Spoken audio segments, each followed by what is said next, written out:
Come on, boomin', let's go poopin'. Come on, boomin', let's go poopin'. Ooh, ooh.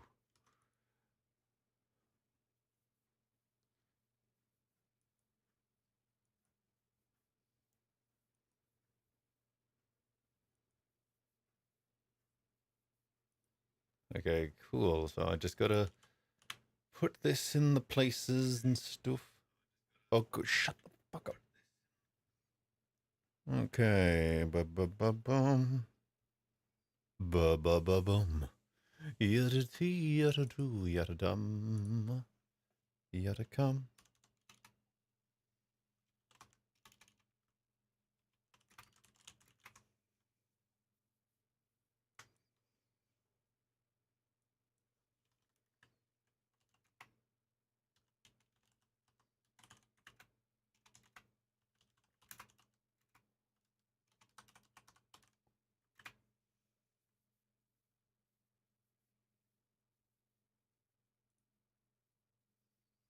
There we go. And I'll just drop this in the other place.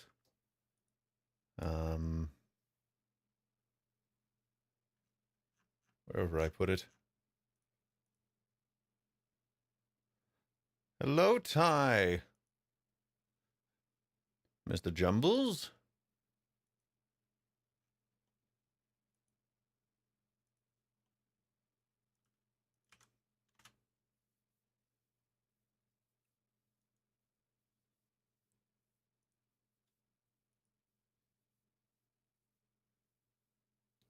There we go. Okay, I think that should be everywhere taken care of. Cool. Let's continue on. I must first formally apologize for my extended absence. You.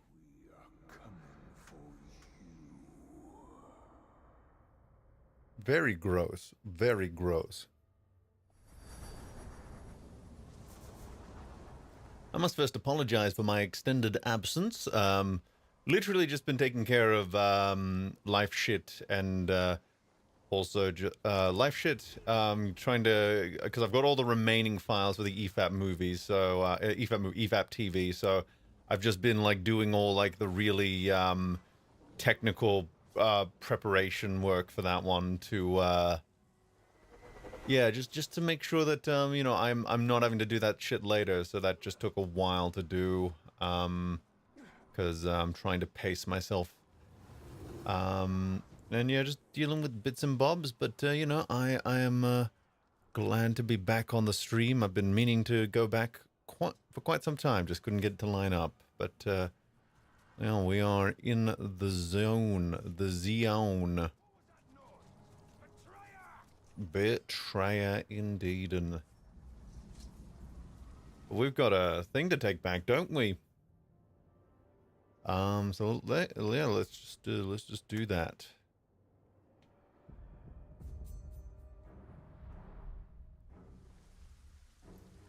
Why does that say?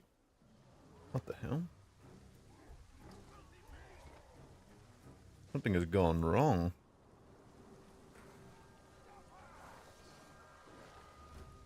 That would be a very inconvenient. Okay.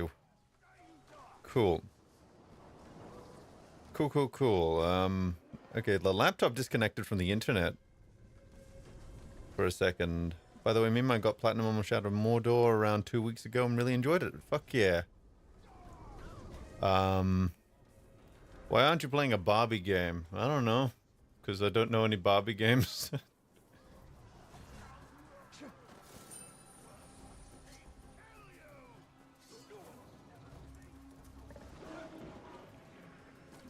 You can ask why I'm not playing a Fallout game as well. That's relevant.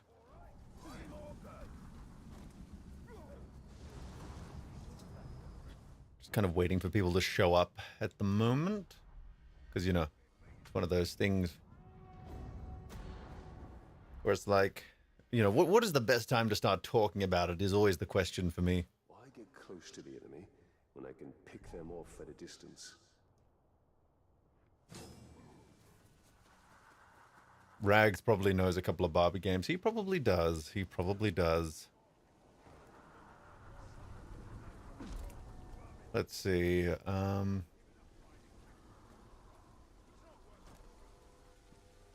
What is the goal here? Okay, so I just gotta kill a bunch of his dudes with ranged attacks. Okay, I can do that. There we go. See, I did it. So is it on streaming yet? Oh no, they're not. It literally just came out this weekend. It's not going to be on streaming yet. They're not doing the whole simultaneous release anymore. Though I think they've got shorter windows for releases now.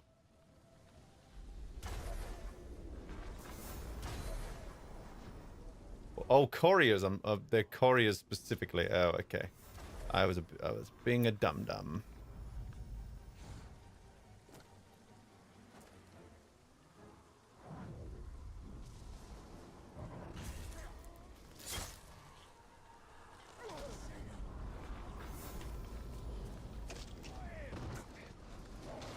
Chat disconnected again. Why is this laptop having trouble connecting to the internet? That is rude. Very quite rude. Very, very quite rude. Okay, it's back again. God damn.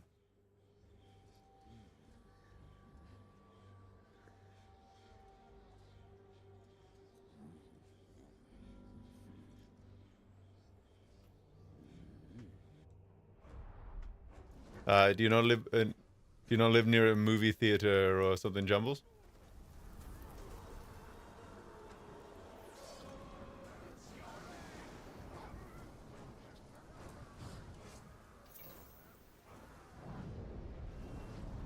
Where are these fucking couriers?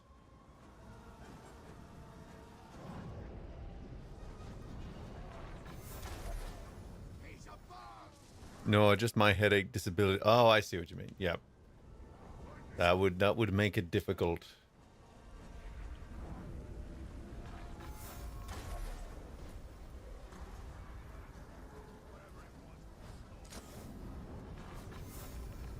I've got so much focus. I mean, not in terms of in the game, but you know, in real life, I'm just so determined to headshot these couriers.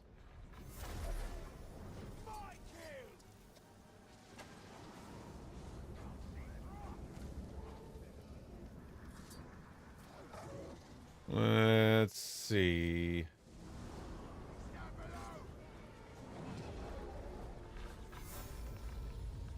Oh my god. Illegal. Okay, there we go. You try to do me in with those arrows, you're in for a surprise. I'll rush upon you and put my fist down your throat. Now, where are you? And now I will try to. I'm gonna get the one up on him. Gonna get the one up. I think it was good. I took a little time off this game. I was a little bit too salty about losing that potential arch rival, and now I don't even remember their names. So.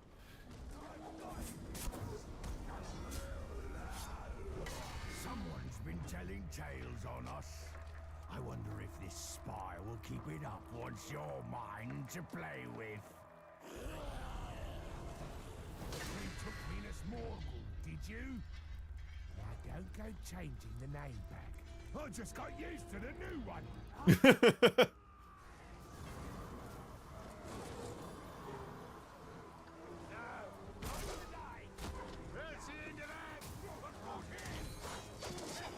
Oh no. Oh no.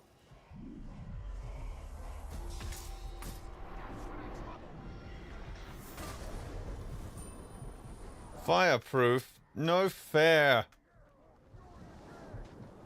Oh, not Mozu. There was that other guy. There was that other guy when we started the Shadow War. It looked like he was going to be our new arch enemy. He had a really cool gimmick going on.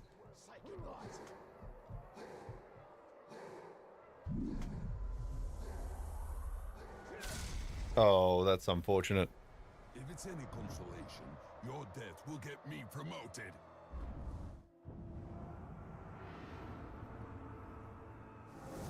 Good night, Camille. I hope you have fun.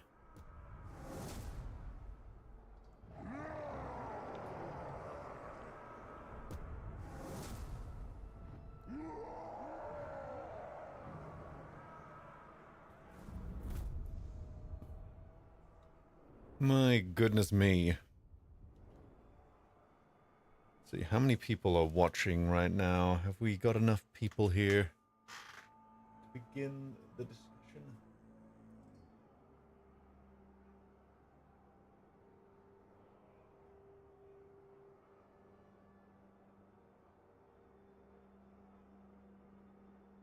Well, let's face it, we're going to be facing a situation where people are going to be popping and going like, hey, what did you think? Explain the thing for the 40th time.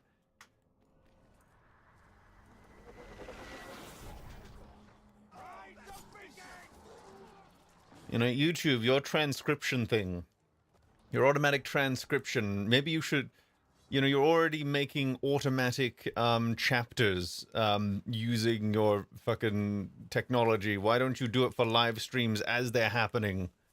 Damn it. I know that would require a level of clairvoyance for the structure of the of the stream after the fact, but you know, you're wizards over there, right? God damn it. Well, if it is my favorite purple person. Oh, hi, oops.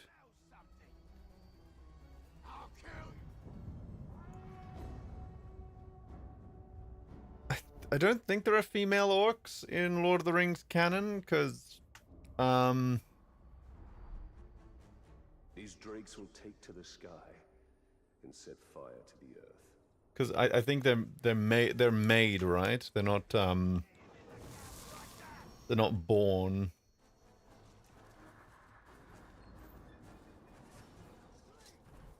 Got it, all orcs are gay, so woke. Like, there are female orcs in other mythologies, like Elder Scrolls and stuff, but I think Tolkien-specific orcs are all dudes. I think. I'm not a Tolkien expert, so you know, someone could come along and say, "Oh, you're full of shit, meme," and it's like, "Oh, probably."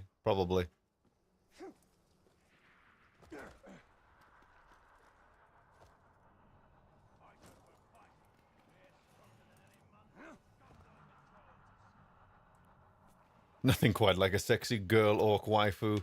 You're not wrong. You're not wrong.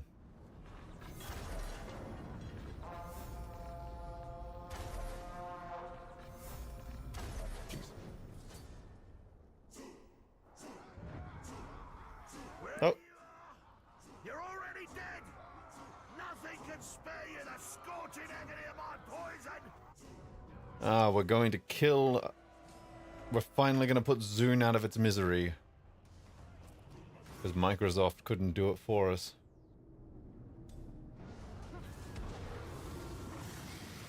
So what's happening, man? Haven't seen you much or heard... So I'm here, you're here.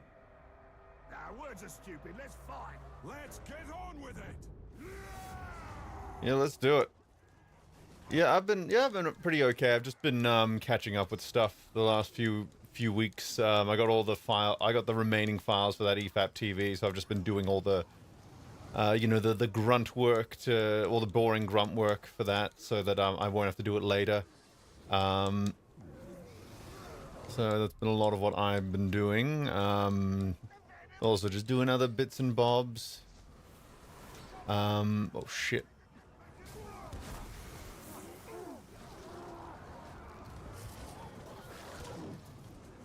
Well, yes, I'm editing one of the EFAP TVs.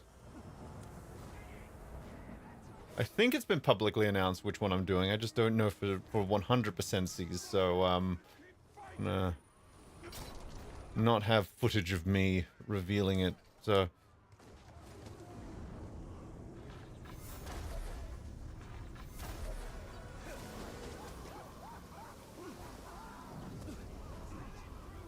man, I have my gaming muscle has grown weak and fatigued. Hello, meme. How are you doing? I'm doing pretty alright, Charisite. Well, thank you for edging me, meme. Sarcasm. Hey, man. You know, if it was a project of my own... Actually, who am I kidding? If it was a project of my own, I still wouldn't be talking about it. Oh, shit.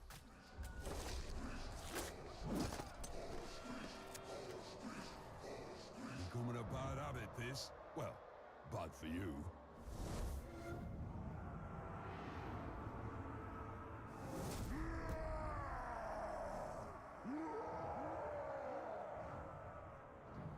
I'd love to hear meme rant about the Superman cartoon. Well, I haven't seen it, so it just looks like a really goofy comedy show. Doesn't really interest me too much.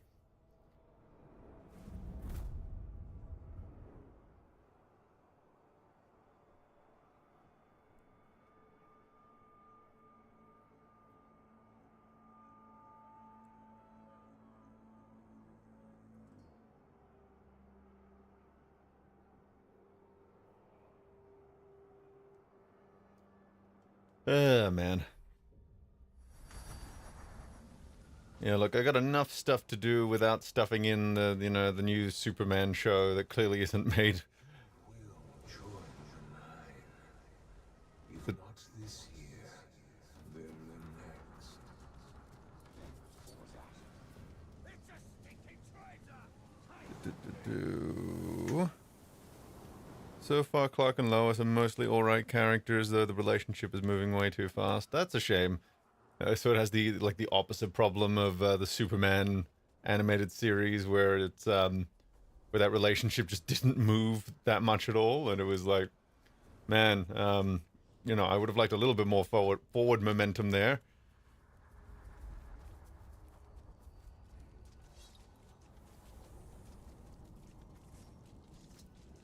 Forward.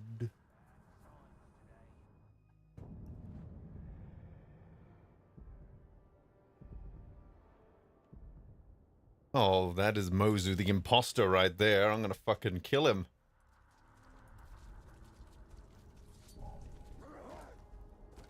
Rain, something just moved! Kill him behind!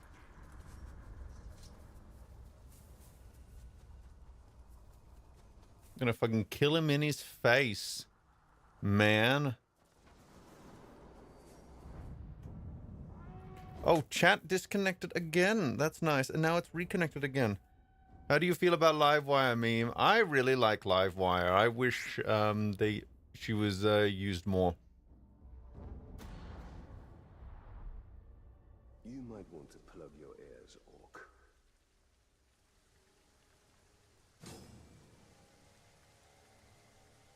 She's like not the deepest character in the world necessarily, but I like her gimmick a lot, and she's got a good visual design for her.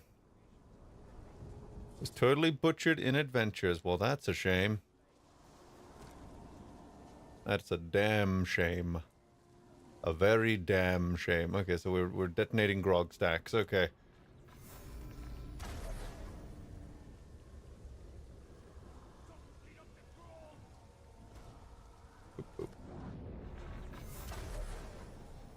Let's see. Are there any more in visual range, or am I going to have to just fucking move around?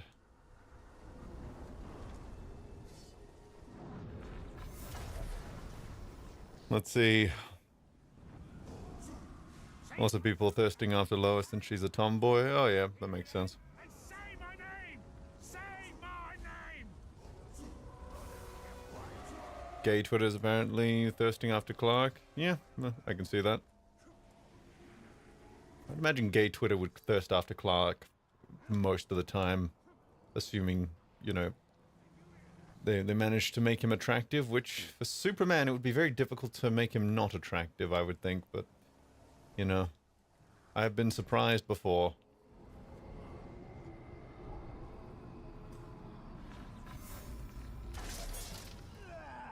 A man who doesn't stay dead? Excellent! Oh, what fun we'll have! Won't you lot just shut up and throw down? One of the few villains who can hurt Superman. So you're the source of all this mayhem in Mordor. I am the alchemist, and it's my job to bottle all that fury. You will fuel the Dark Lord's army, though you may have to die first. Die, imposter? You don't belong in this world.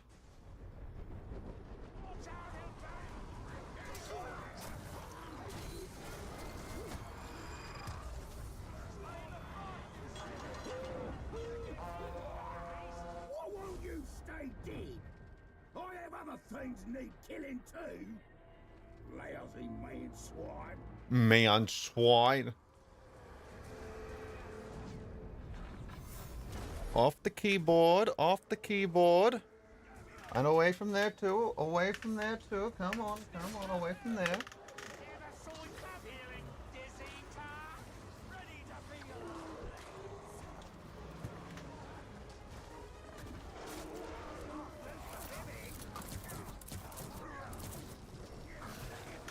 Okay, I've got to do some corrections here.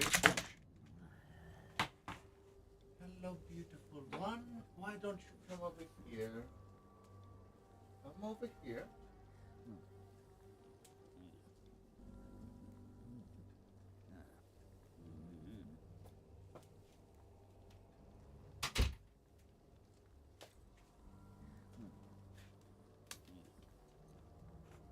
There we go.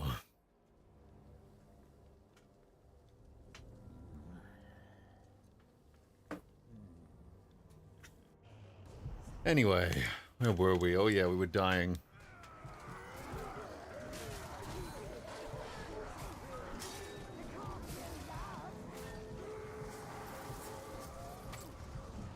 Meme cat dadding. Yep. That'd be me. Oh my god.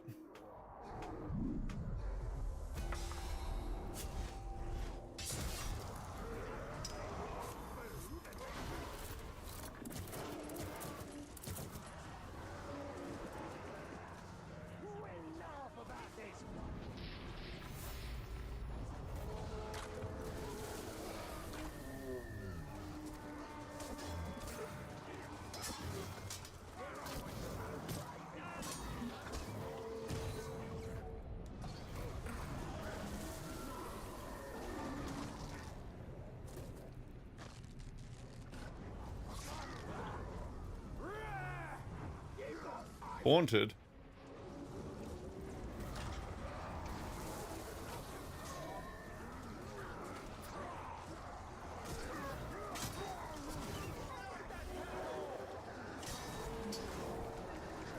Oh god damn fuck. Why am I here? Oh god.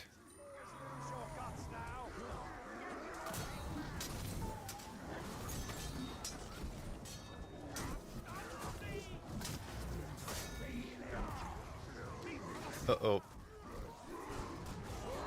Oh lord, oh god. Oh lord, oh god.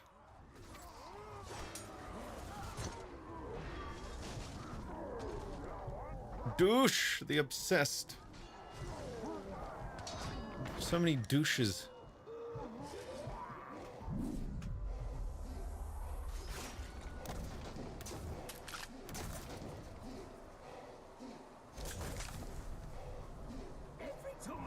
Show up, I kills you.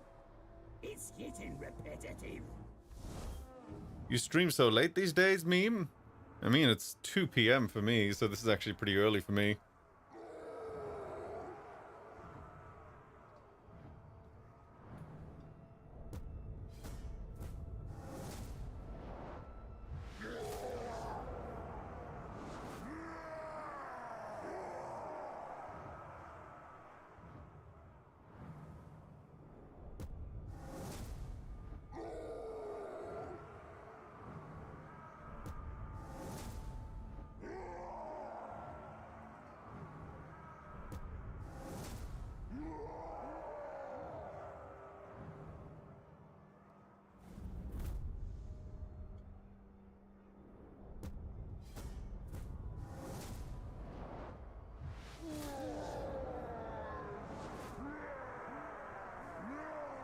My god, a lot of things are happening right now.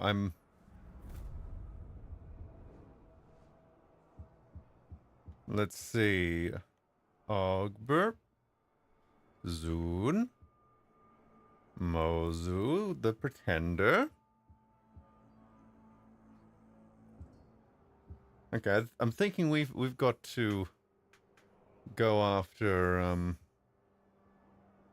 we've got to go after some of these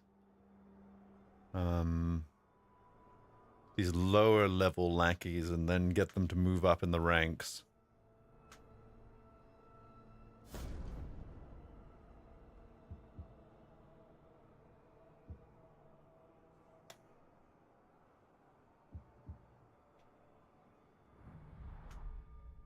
But yes, I guess it's time to. I guess we should start talking about Barbenheimer, because that's what I wanted to come on and talk about.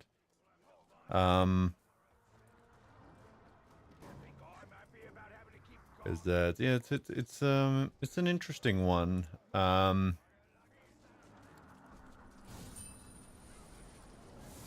Doing it back to back was definitely I don't regret doing that. It was definitely a contrast, between the two.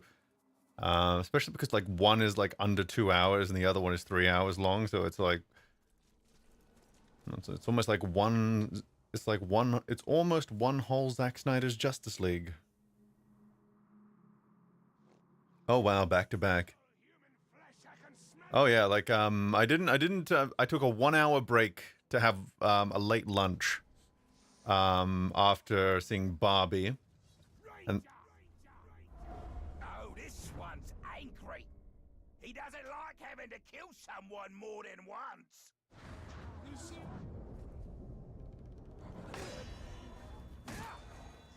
What ranger can do that? Stop your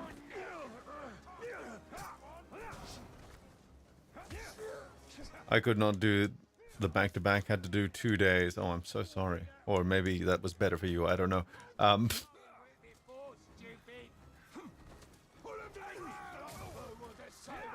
Let's see.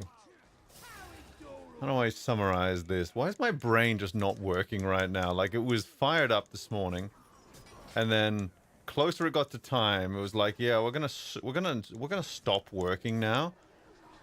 Must be something to do with circadian rhythms or something. I don't know.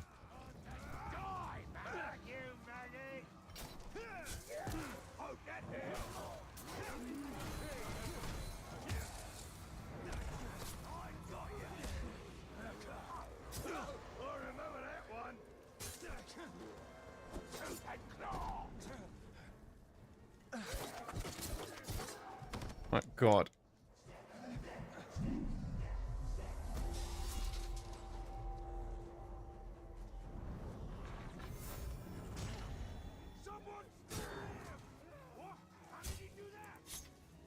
I'm going to fill you with holes, and they're going to be filled with poison.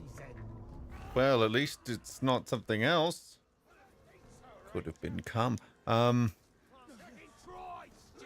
mean, I found a scorpion and then is going to. Oh yeah, I heard about the yeah, some of the timeline changes and the new Mortal Kombat. You know, I expect it to all be executed with the same grace and skill that NetherRealm always does with their stories, which, if anyone knows my opinion on how well they do their stories most of the time, they look very nice.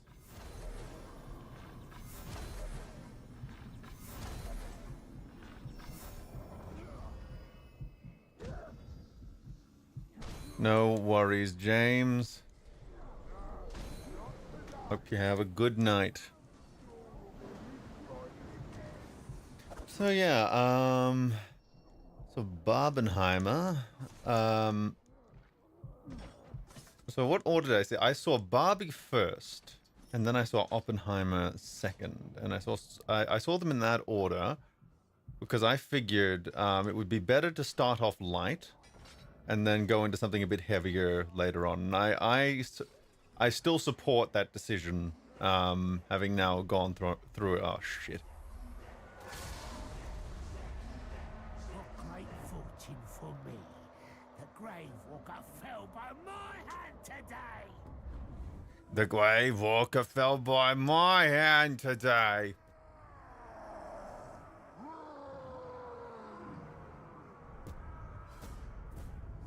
Uh-oh. Oh, nuts.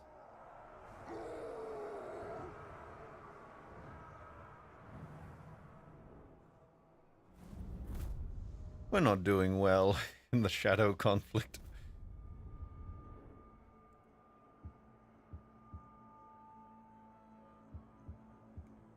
Okay.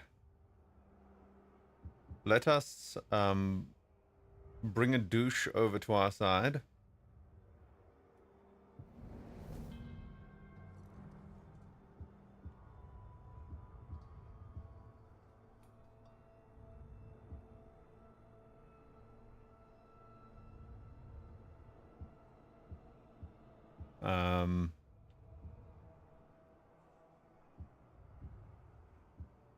Or maybe the butcher? Decisions. The point is, we gotta take shit back. And fast. I am of darkness now, but I have not fallen under the dominion of the Lich King. My fight. Okay, so here's what I'm... Okay, so Barbie, let's talk about Barbie first, because Barbie is complicated. Because my take on Barbie, and this is not a very hot take, I don't think, because I'm not exactly praising it, but I'm not frothing at the mouth either. My assessment of it is it was 2 or 3 redrafts away from being something very clever, but it gets very muddled along the way, and it's, as a result, I would consider it quite a confused film in that regard.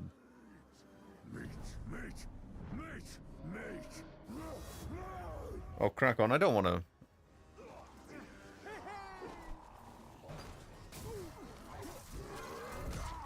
That it was the Lord of Ring Golem of films. I can definitely... You know, it's one of those things where I can get basically where everyone's coming from on both sides.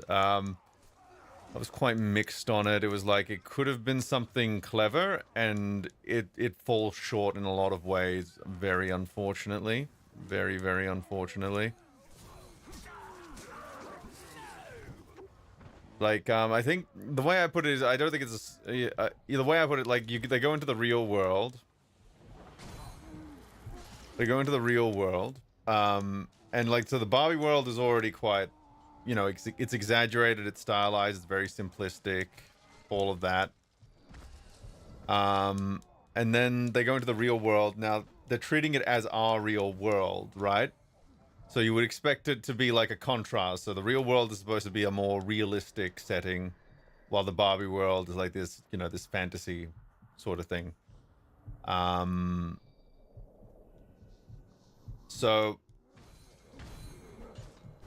So you would expect there to be a contrast there, and quite simply, you know, they go in, and the real world is about as cartoonish as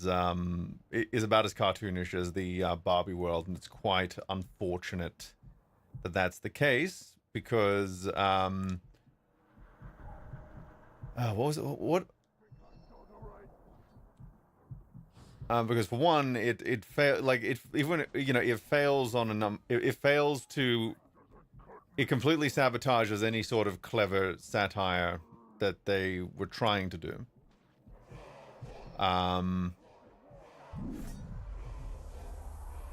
Yeah, it should have been the real world, but like it's pretty fucked, because it's like the second Barbie emerges into the real world, she's getting ogled by guys, and then she's almost immediately like I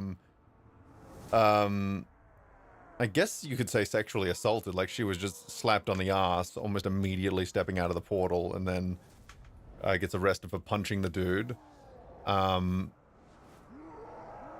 Oh, this is going to be a big problem for us. And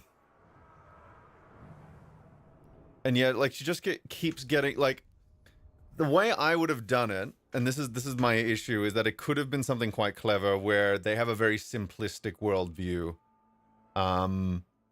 Where they've got like a really simplistic worldview, and they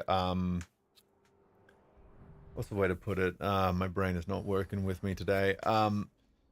Where you know, they're interpreting things in a very simplistic way, but objectively what's happening is actually it's either innocuous or it's more complicated than they think it is. So that, you know, there was an opportunity there to have them have like this, you know, men versus women viewpoint, because they came from a very simplistic sort of fantasy world, and then it slowly becomes more nuanced over time as they begin to see what we as the audience kind of already see, because we have that framework of the real world going. But the film doesn't, and the film at several points feels like it wants to do that, but then at other points it just it kind of goes against its own, it kind of goes against that at other points. So that's why I describe it as a very confused film, where it feels like it wants to be different things depending on the scene, and it doesn't really mesh together as a result. Yeah, it's very, very confused. It's a very confused film. Like there are parts of it that I found, there were like, it wasn't completely free of stuff that I liked. It's just I can't really say it came together as a whole. I was most of the film I was waiting for it to like, you know when you're waiting, it was one of those films where you're waiting for it to tip its hand and go, this is what I was actually doing the whole time. And there are several points where it looks like it's about to do that, or it's hinting at it about to do that, and then it doesn't quite get there. It doesn't quite get there for me.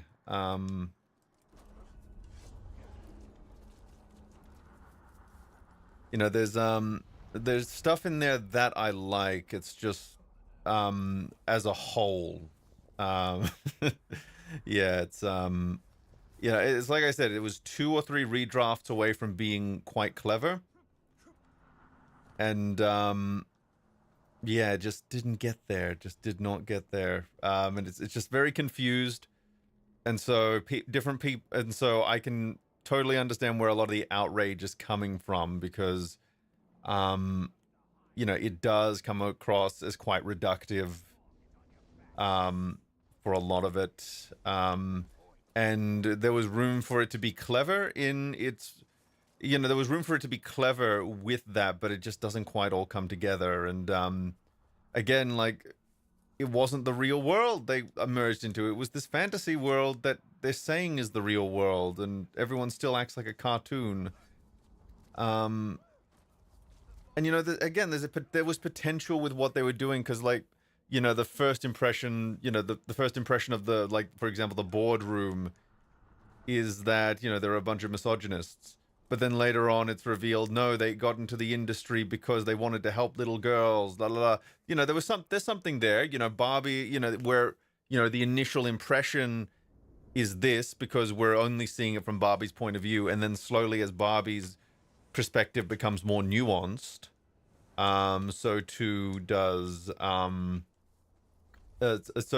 we as the audience kind of see the nuances of what's going on. And like, there are literally points in the film where they say, oh, it's complicated, it's more complicated than just man versus woman. But then it goes against that later on, especially with the whole Barbie versus Ken thing in Barbie Land. And it's a very deeply confused film, a very, very deeply confused film. And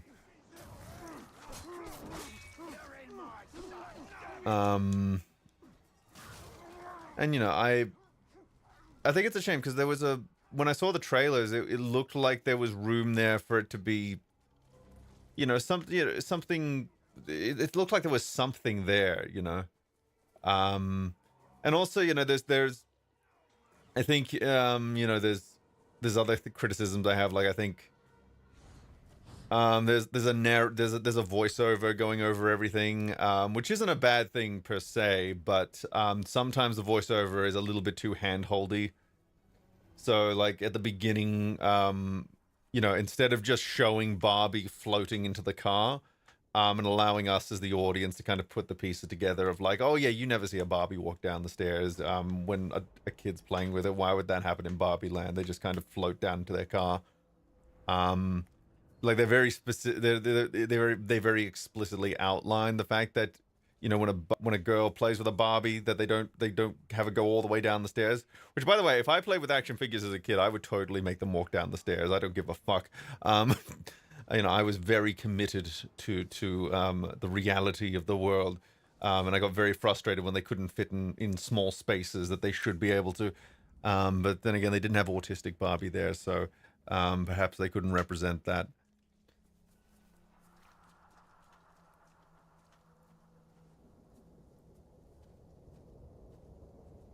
Yeah, like I think I would say that I fall right dead as far as like the commentary around it goes. I would say I fall basically. I am in the very frustrating position of being in the middle, where it's like I can see where both sides are coming from, because I can see where it was trying to be nuanced, and I can also see how it completely failed at being nuanced and kind of have, and it just kind of keeps contradicting itself. Um, and also it's again like it's a lot of very overt. There's a lot of very overt dialogue in there. There's I don't know. I'm it had the potential to be something quite clever and special, but it kind of floundered and didn't get there. So that's frustrating. But that is what it is.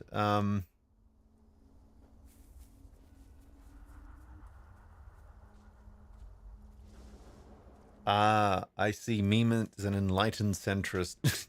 On this film, it's like I don't really have any strong emotions about this film, so it's like I'm just kind of like looking at it. I can only just look at it as I saw it, and I was like, I was going in very good faith.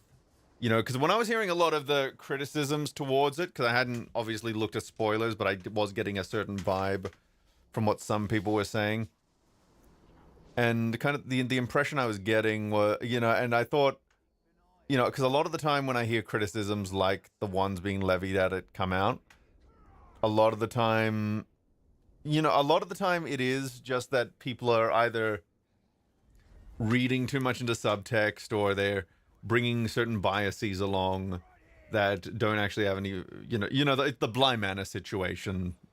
Not that I was expecting Barbie to be Bly Manor, but Bly Manor is kind of a good example where people were like, "Oh, there's a black woman there. There's a gay relationship, so therefore it is, it is bad because of those things." And so I'm very wary of when I hear like quote unquote anti woke criticisms of it, of things. But yeah, as soon as I got into the real world, I was like, okay, that maybe that this is maybe that.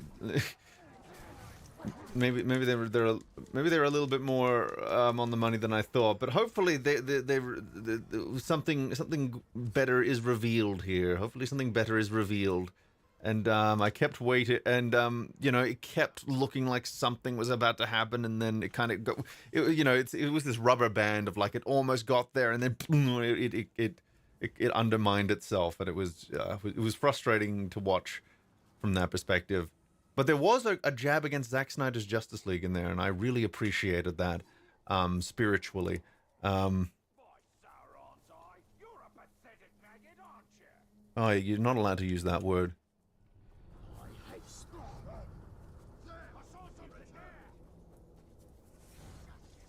Yeah, that's the thing. I'm always, I've been reflecting on this a lot, and TLJ did so much damage in so many different ways, and one of the major things it did is because it was a bad film with certain political leanings, it did give a lot of credibility to, the really, the whole anti-woke narrative, I guess, like the very reductive anti-woke narrative that a lot of people boil down to, you have to have, certain characters of certain ethnicities or genders or whatever in there. Otherwise, it's bad. And I'm a little done with it at this point. I'm a little bit done with stuff like that, and so I always get very skeptical when I hear stuff like that. But that doesn't mean it's that. But as I've said here, unfortunately, this film does fall into a lot of traps, and it looks like it looks like it's, and it didn't have to. Again, I just a couple. This isn't a film that's unsalvageable by any stretch. It's just yeah. Uh, Who's at the top? Now, give us your centrist view on TLJ. Isn't quite as bad. TLJ fucking sucks. That's my centrist view. That's my centrist view for you. TLJ sucks.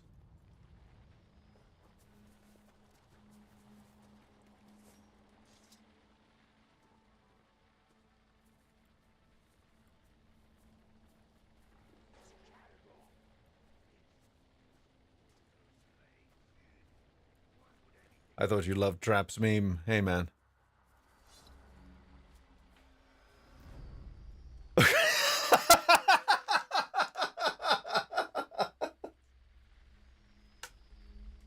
I didn't mean it. I didn't mean it. I didn't mean it.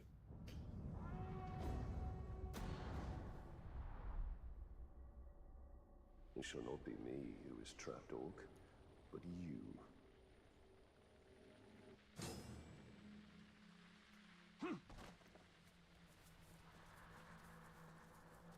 What's the equivalent antonym of woke? Like just as a meaningless but other. That's a good question because you know what the other side tends to do is not use. They don't tend to use, from my experience, they don't tend to use meaningless words. They tend to just misappropriate very useful words. So they'll call anything racist, sexist, misogynist, able. You know, they'll call it. They'll use anything ending with the suffix "ist," to what's it called, to decry anything. And you know, they make very important words meaningless through you know, they suffer from that boy who cried wolf syndrome.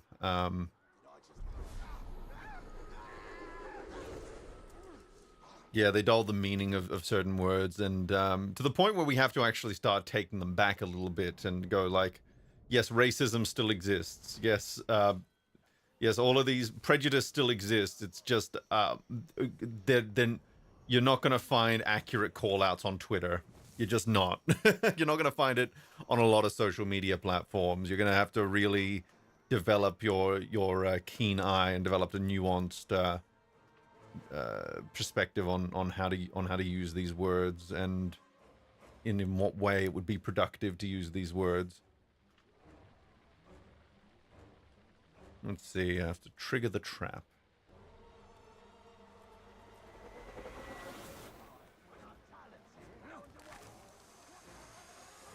You know, there are people who believe ADHD doesn't exist. Like, you know, there are still some very stupid people with some very stupid beliefs in this world. It's just, unfortunately, you know, it's not just the people who are deeply prejudiced who are stupid. There are also people who have a lot of the right intentions who, unfortunately, were never taught some other more basic human skills to go along with them. So it just turns into a big mess. I live with two people who definitely prove ADHD exists. The Overlord sends slack to clear webs. Da-da-da-dum.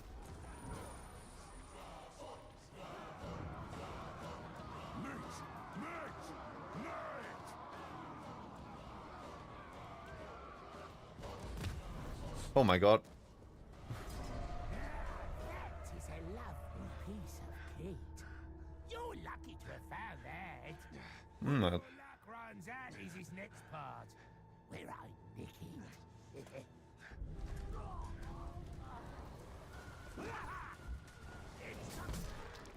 oh my god.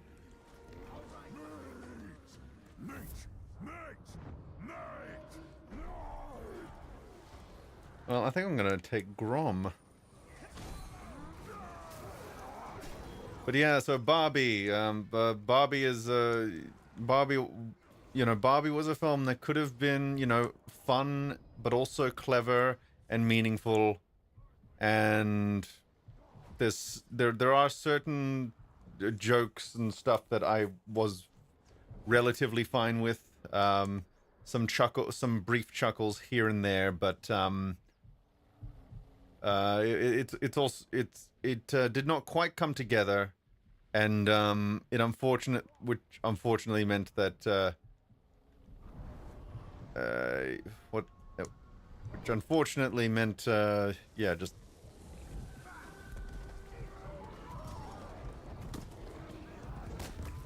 which unfortunately had has consequences, unfortunately. You know, it's you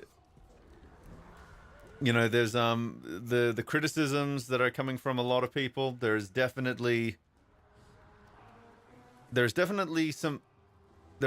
lot of validity to you know, how this film is fumbled in the execution. I'll put it that way.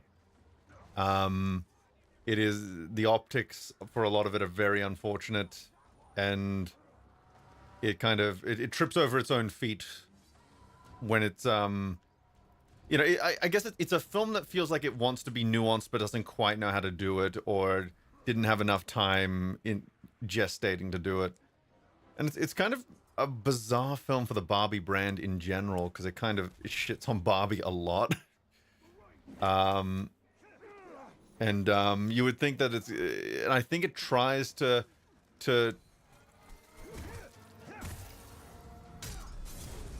and I do think it tries to I do believe that the film thinks that it is part of a larger message that is going to help, that is going to, you know, that as part of a larger message that's going to be received by the end. But again, because it's fumbling with its messaging, it does just, oh my god, all of these no chance bullshit people. Oh god.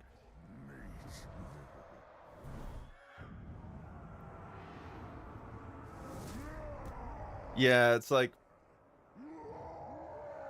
the film in its clumsiness absolutely touches some nerves. I think that's a good way to put it. The film definitely touches some definitely.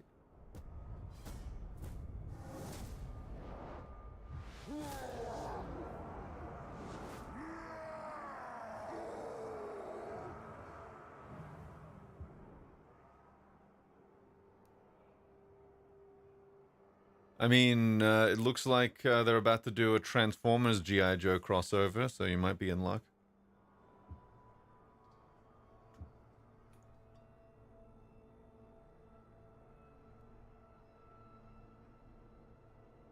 Yeah, like it feels like this is the interesting, like, it's actually a very interesting film to talk about, because it does try to do so many different things but doesn't know quite how to do it all.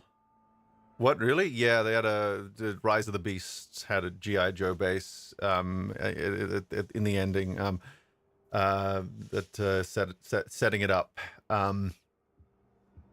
So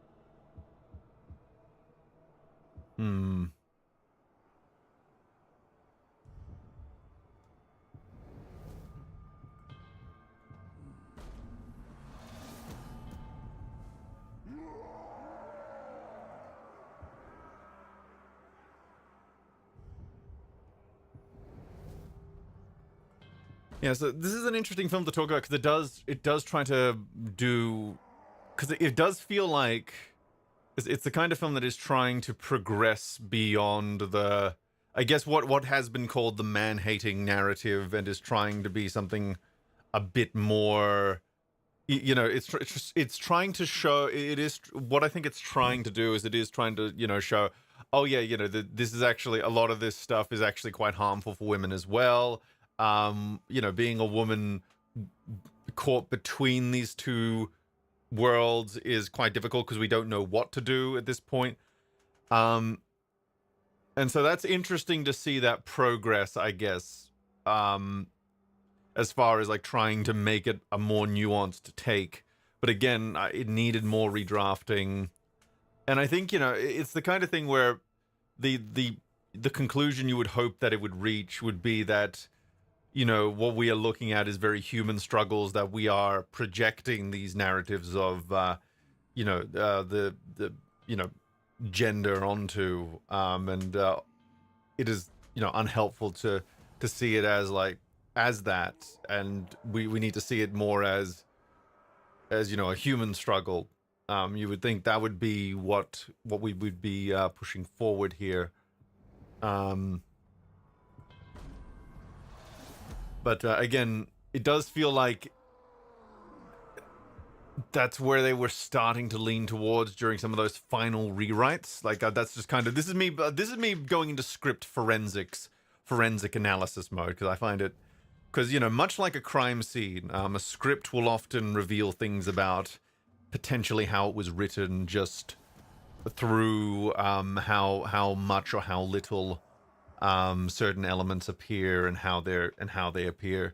That doesn't mean I have an accurate vision into how things were. It's just there are things that can be inferred there. And Barbie goes to see the gynecologist, which was a clever joke, because obviously she's human now, so she would of course have a vagina now, so she would see the gynecologist. I'm not going to say that's like the most clever thing I've ever seen in my life. I think there's so much more they could have done, but I get what they were doing there.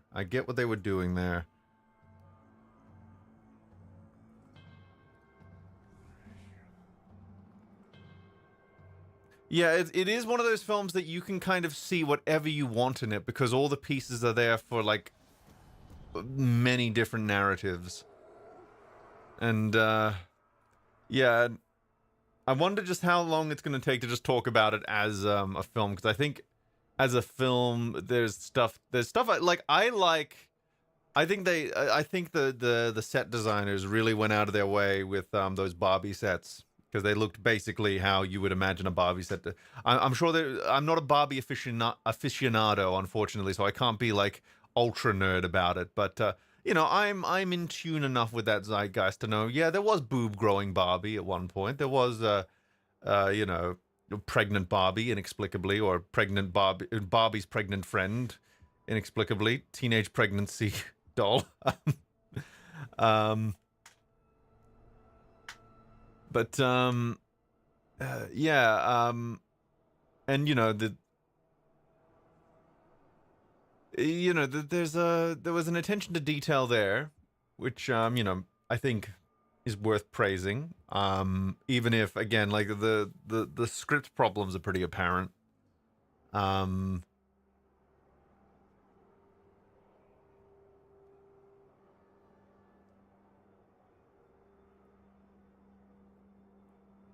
Yeah, so good job. I hope the people who did the production design on this continue to get work, because they did a very, very good job. And they did a very good job, and the actors did a very good job in Barbie Land, you know, trying to mimic the, you know, the idiosyncrasies of like these of what a doll would move like, and stuff like that. You know, there's stuff there. You know, this is a film. It isn't like you know, you have a film like Rise of Skywalker, right, where it's like, oh, how would you fix this film? And it's like, oh, well, I would scrap the entire thing and start again, and I would scrap the other two films that came before. This is not one of those films. This is one of those films where it's like, I think I could go into. I think if you gave me, you know, 3 months, you know, a food budget, so that I'm not worrying about that. You know, just give me the resources I need. I could probably fix the script for this and turn it into something somewhat decent. You know, I think there's plenty to. I think all the pieces are there to do something decent with it. I think there's plenty of scenes in there that are fine to leave as is. It's just yeah. It's just as a whole, it is quite messy.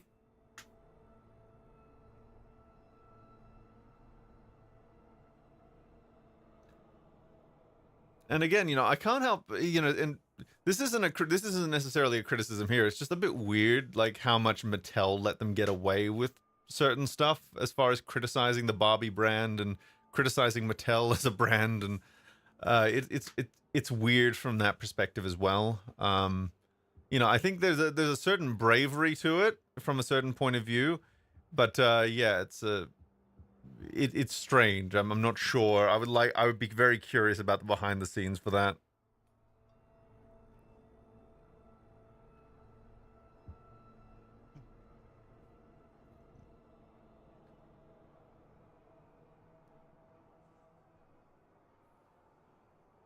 Like this is I'm kind of just I'm picking this film. I'm just kind of analyzing this film as things come back to me.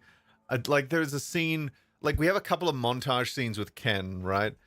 And what's interesting about them is the first one is him learning. I think, you know, he's learn, you know, he's, you know, the first two are just kind of him coming to terms with the fact that you know, the real world appears to be a male dominated society, while the Barbie world is like a female dominated society.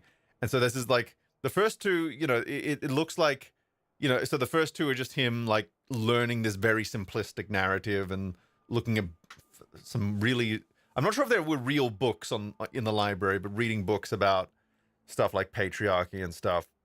But then when he actually tries to usurp when he actually tries to use his male privilege, when he actually tries to use his innate maleness to affect to exert authority in the world, he completely fails, because he runs up against the reality of, you don't have a PhD, you are not qualified to be a lifeguard, you don't know how to ride a horse, you know, all of that. And to me, that felt like, oh, so we're getting he's learning the very, very, very, very simplistic narrative first, and then he's gonna come up against the more nuanced reality later on, that things are a lot more, things break down, these narratives break down as soon as you look at it on an individual level. That could be clever, I guess. And then they kind of just they make certain attempts to try and be within that narrative, within that more nuanced viewpoint, and then they also don't at the same time, because we get a lot of scenes that kind of reinforce his simplistic worldview, specifically ones where, yeah, you know, even when Barbie and Ken aren't present in the scene, it's still quite cartoonish. So yeah, this is where this is kind of how the film flounders, you know.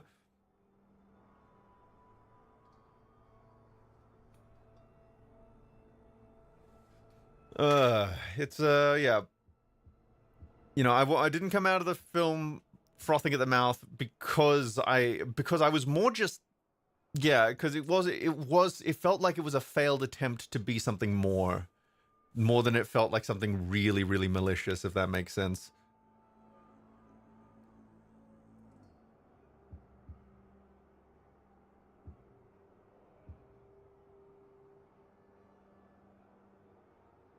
Yeah, Barbie is going to be, yeah, it's the discourse is going to be yeah, probably not fun for this one. But anyway, let's move on to Oppenheimer, because this was a double feature we were doing, a double feature. What do I want to do here?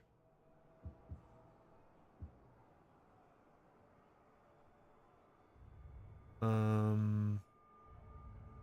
go after Bork the Amputator. I want him to be one of my generals.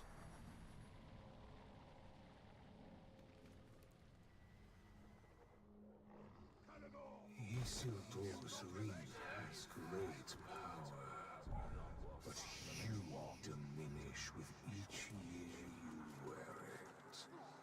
So Now let's talk about the somehow less political of the two. Oh, that's funny.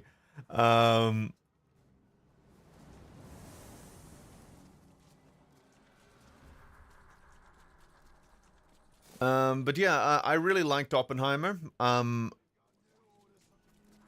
It's funny. So with this one,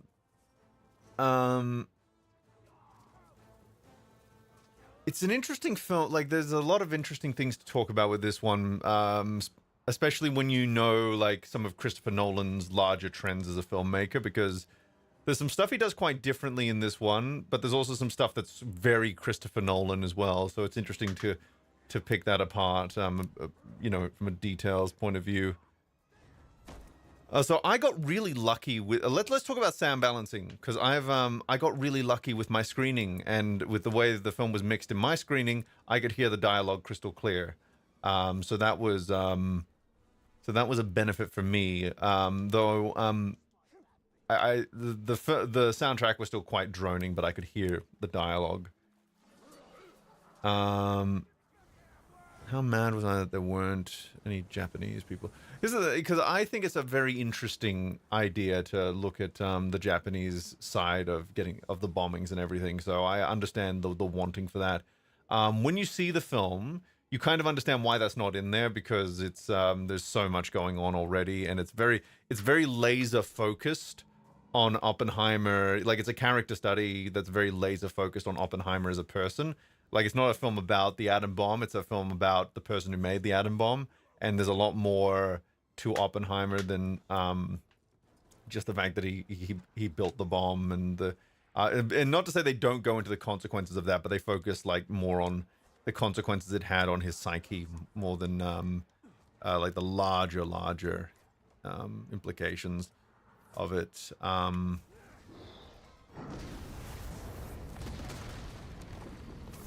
Like, honestly, this could have been. This is a very long film, but I feel like it could have been even longer. I feel like it could have been a miniseries. Because the pacing in this film is interesting in the sense that you are getting a lot of information and a lot of things are being established and a lot of events are happening very, very quickly. But it also feels like a very long film at the same time. Like, it still feels long. And I think the way I describe it is, there's a high amount of there's a high amount of information, a high amount of action taking place. Not in terms of like, you know, fights and stuff, but like, you know, a lot of events are happening. But the overall progress of the story is quite slow, and there are a lot of diversions in the pacing and everything. So it both felt very, very quick, and like I wanted it to slow down more, but at the same time, it still felt like a long film. So it's an interesting film from that point of view. Oh yeah, it's non-linear, right? That's basically to be expected from Nolan at this point. He loves to play with time in his films, whether it's literally like time manipulation or you know, just non-linear storytelling. He loves doing that shit. So not really surprised there. As far as how it's executed, as far as how that is executed, I feel like because I really do like the courtroom drama aspect and how that all eventually comes together, but at the same time, the way all the information, you know, on a first viewing, I don't know how this will hold up on like repeat viewings, but on a first viewing, it kind of feels like, okay, where are we going? It kind of feels like there's two very disconnected stories playing out, and while they do technically converge, it still feels like there's a bit of a disconnect between the two. So it's not it's not a criticism of it from a cause and effect point of view. It's more just I like everything that happened. I think I just would have edited it differently if I was given the choice. But there are also a lot of editing choices that I really like. It's a very there's like a lot of bitter with the sweet in that sense, where you know, there are a lot of really masterful moments as far as how things are executed, like the lead up to the atomic bomb explosion, when you know they're about to press that button. Like, that's one of the few times I can legitimately say, you know, I knew that this event has already taken place in the real world. The film has shown scenes that happen after this, so we know that it goes well. All the same, with how it was executed and how the film builds up what the atomic bomb means to Oppenheimer in that moment, and has been building it up throughout the film and talking about, you know, how this could be this radical thing. And I think I'm also bringing a lot of my own fascination with Oppenheimer and the A-bomb along with it, so I'm a bit biased. But with all of that in my brain, I was legitimately just on the edge of my seat of like, oh, they're about to press the button. This is about to be a transition point. The world is about to completely change.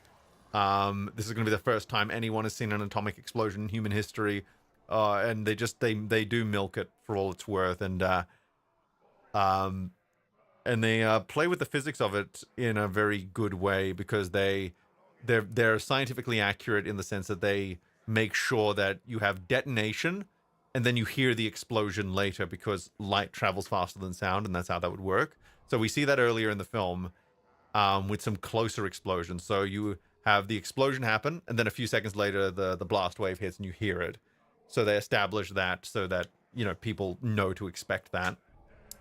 And then because the explosion is further away, because it's a nuclear bomb, they have to detonate it much further away than a conventional explosive. And they go through the paces of showing that. It takes like a solid minute or two for the actual sound of the nuke to hit. So you see the explosion, it's silent. And then it's just this very drawn out, like, awe moment of like, oh my God, it's there, we've done it. And then just as you're forgetting that there's meant to be sound, boom, you hear the fucking shockwave hit, and I fucking almost jumped out of my seat. Oh yeah, there's titties in this film, and our boy Nolan is growing up. There are titties in this film. And there's a lot of swearing as well. Usually Nolan films are quite sterile, and it's like this, usually in these very sexless universes where you wonder, if reproduction is just a very witty, if the act of reproduction in this universe is just a very witty conversation. Yeah, there are tatas in this film, and you get bonus points for that, top marks.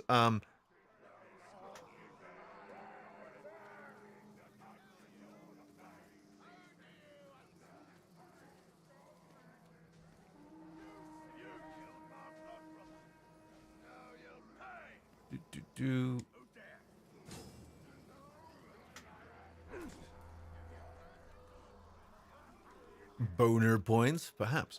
Though it's not very sexy. Like, there's nudity, but it's not very sexy. And it's not meant to be sexy. It's just meant to be like realistic, I guess. Where it is story relevant and character important nudity, but it's it's meant to show a level of wrongness, I guess. But yeah, it's it is there, and it was quite a shock, because again, I heard there was a sex scene in the film, and I was like, oh, there's sex scenes in this film. Is it going to be the Nolan style sex scene where it's just like, they might kiss and then you fade away, and then you kind of wonder if they just cuddled for a little bit. But no, this was a bit different. Oh yeah, there was a lot. There's a lot of really good scenes in this, like a lot of really effective, very well edited, very well put together. Cillian Murphy killed it as Oppenheimer, because I've had a fascination with Oppenheimer for the last few months. This has actually been a very well-timed release, because I've been watching a lot of videos on Oppenheimer. I've been doing a lot of research on the history of the atomic bomb and nuclear weapons. It's been a pet subject of mine for the last few months. So this film is very well timed for me, and I was very satisfied having gone through all that and then having seen this film. I was very, very satisfied with that. Again, like I think there are ways for it to be better, this film. Like, I'm not saying it's perfect, so I want to just make that clear. I try to really keep words like I try to really temper what I say with stuff that can be improved, because it's important to acknowledge the bitter with the sweet. But like, I was very deeply affected by the end of it. I found it to be a really well executed biopic. that I kind of wish was a mini series because it did cover so much ground, and it feels like there's even more that could have been covered. But for a 3-hour film taking on an entire man's life, I think they did a pretty good job. I think they did a pretty damn good job.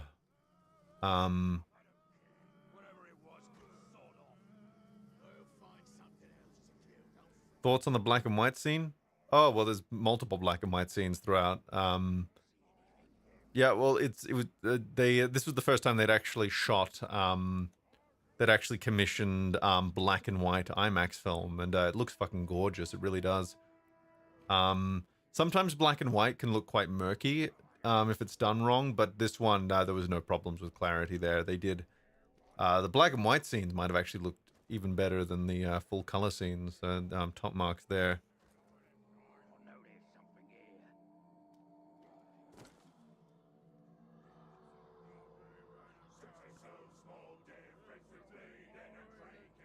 You know, like Zack Snyder's Justice League, for example, is not a film that should have been converted to black and white, because that is a very... Because films that tend to suit that black and white... Well, if you're... tend to be films that are shot with a lot of color in it, because the color contrast... yeah, or like a very contrast-laden visual style. Zack Snyder's visual style is very murky. But Nolan's visual style is usually quite sharp, so he was able to he was able to do the black and white stuff quite well.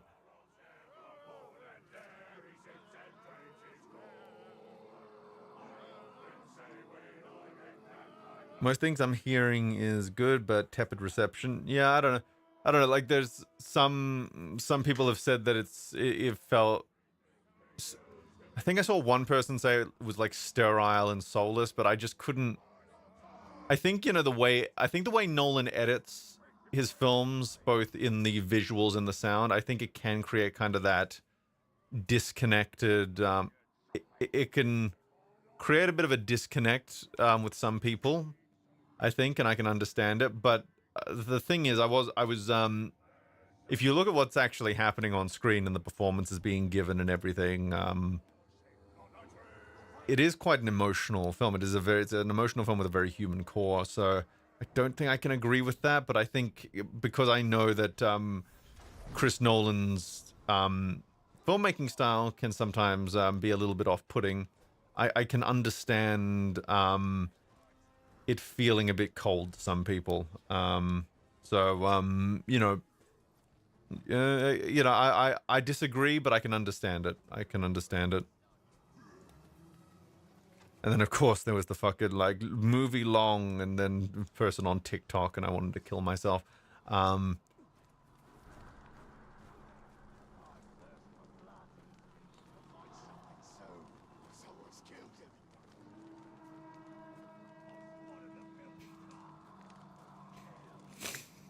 You take that back.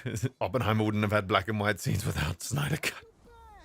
And in one piece, we'll fix that. Oh, you're arrow-proof. You're a dog.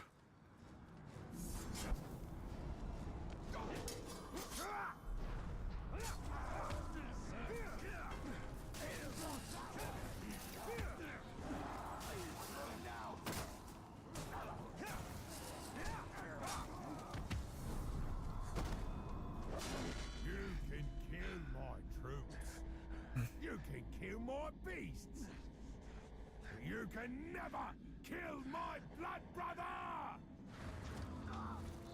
So I would say, if we're talking about, are we talking just about script flaws, or like, because I think, again, the pacing is a bit weird, and there are certain editing choices I wouldn't have made, or I would have made differently. And I think, again, this could have been drawn out a little bit more into a mini-series, because although the film does feel long, it's mainly just because so much is happening and it's pretty non-stop. Like, it doesn't take a lot of time to breathe. So I could have easily seen this as a mini-series. You know. So yeah, a lot of it is basically just I would have loved the film to have slowed down and breathed in certain moments a bit more, because it is quite pacey. Which is funny because it also does feel like it is this contradiction in feeling where it's both feeling really fast and quite slow at the same time. So it's too long. I actually think it's too short in a way. And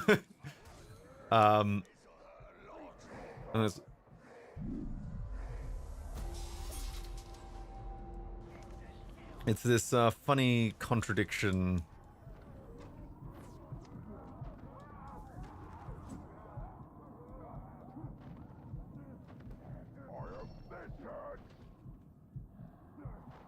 You know, this could have, you know, this could have been a trilogy probably. Like you could have, you know, the 3 acts of Oppenheimer's life. Oh my, oh, this is not good. Yeah, it's yeah, it is. You know, it is what happens when there's a lot of stuff, a lot of ground to cover, and you're trying to compress it into like a film format, which is why again I advocate for series. I advocate for like appropriate mediums for appropriate lengths. You know, don't adapt. You know, if you're going to adapt a book, please turn it into a season of television and not a fucking and not a movie, please.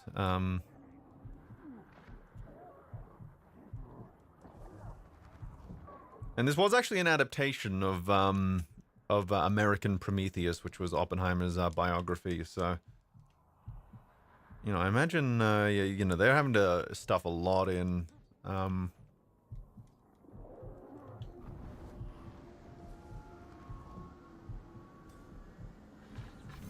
Ball sack.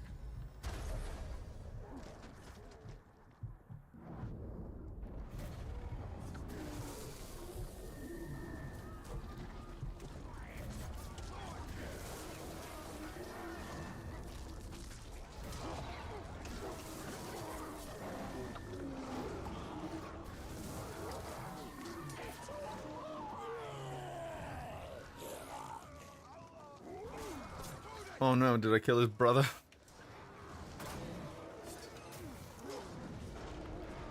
Maybe I want to bring the brothers, plural, on board. Oh shit.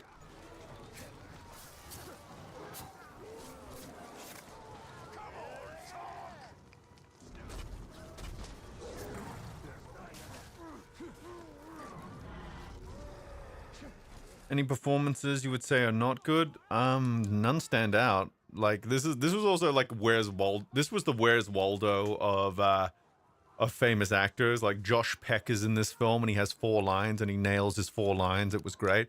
You know, we've come so far to lose it all, but in the end it doesn't even matter.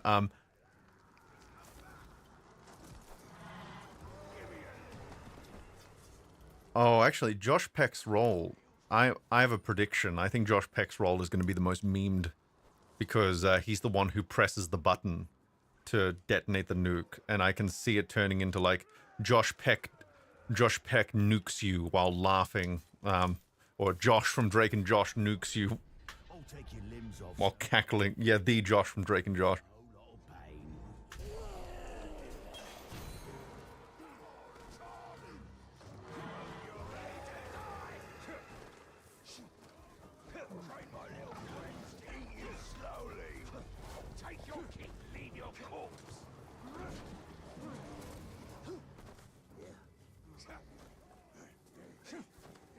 I don't really see it as a bad thing, though. It's just, you know, they've just got a lot of high-profile talent in a lot of bit roles. But the thing is, you know, people had to fill these roles, right? Then it's not like there was 40 billion roles available for, you know, celebrity talent. So Nolan probably just wanted to work with these people, so he just gave them these parts, and they were happy to accept the parts. So I'm not really getting the criticism there outside of people just wanting to see these people more, but you know, what are you gonna do?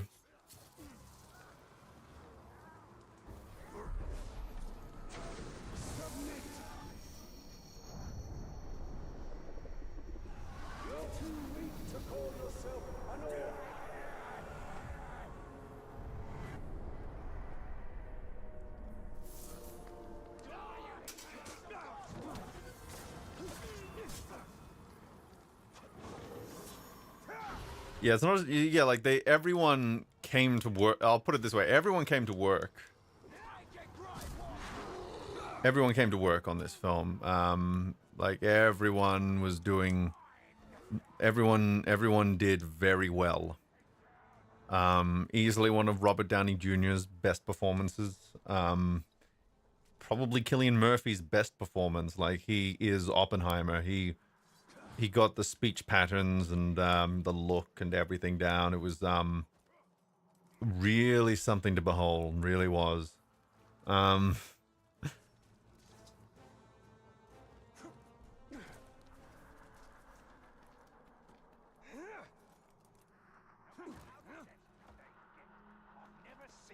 The nuke itself, the nuclear explosion itself, wasn't quite as impressive as you would expect it to look. But I'm not sure if that's just a bias on my part because I knew that it wasn't. I knew that it was just a conventional explosion that they made to look like a nuke through various techniques. So maybe I'm just biased from that point of view. That might, it didn't quite have the awe I was expecting, especially because they have like some cutaways of a nuclear explosion in slow motion earlier in the film.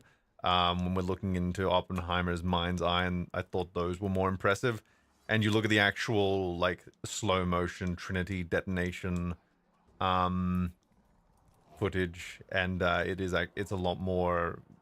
It's a lot more alien and upsetting to look at. So that's like if you want nitpicks, that's one of them. You just wanted a bigger mushroom. I wanted the almighty atomic chode.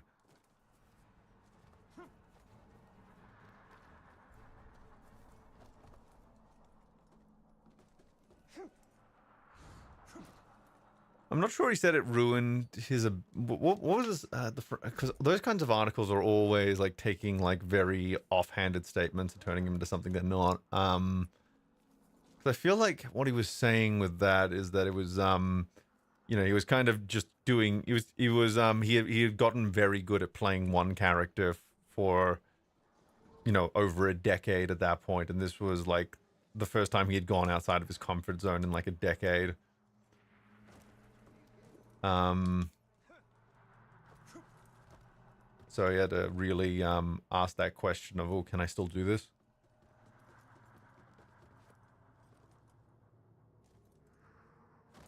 Because yeah, especially because I think especially if it's written down, like I'm always so skeptical of quotes that I see that if I can't see them saying the quote, I don't dismiss the quote. I just acknowledge that there is about 50 different ways you can interpret a quote that's just written down. So much of what a quote means is in how it's said. It's in the body language. It's in the tone.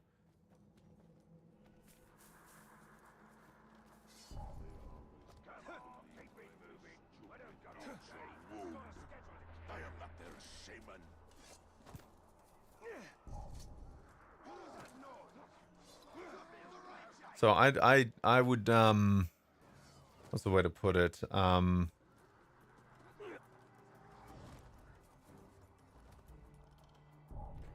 True, he could be saying it's sarcastic. Yeah, that's the thing. Like he's a very sarcastic dude. He has a very weird way of saying things when it's in the printed word.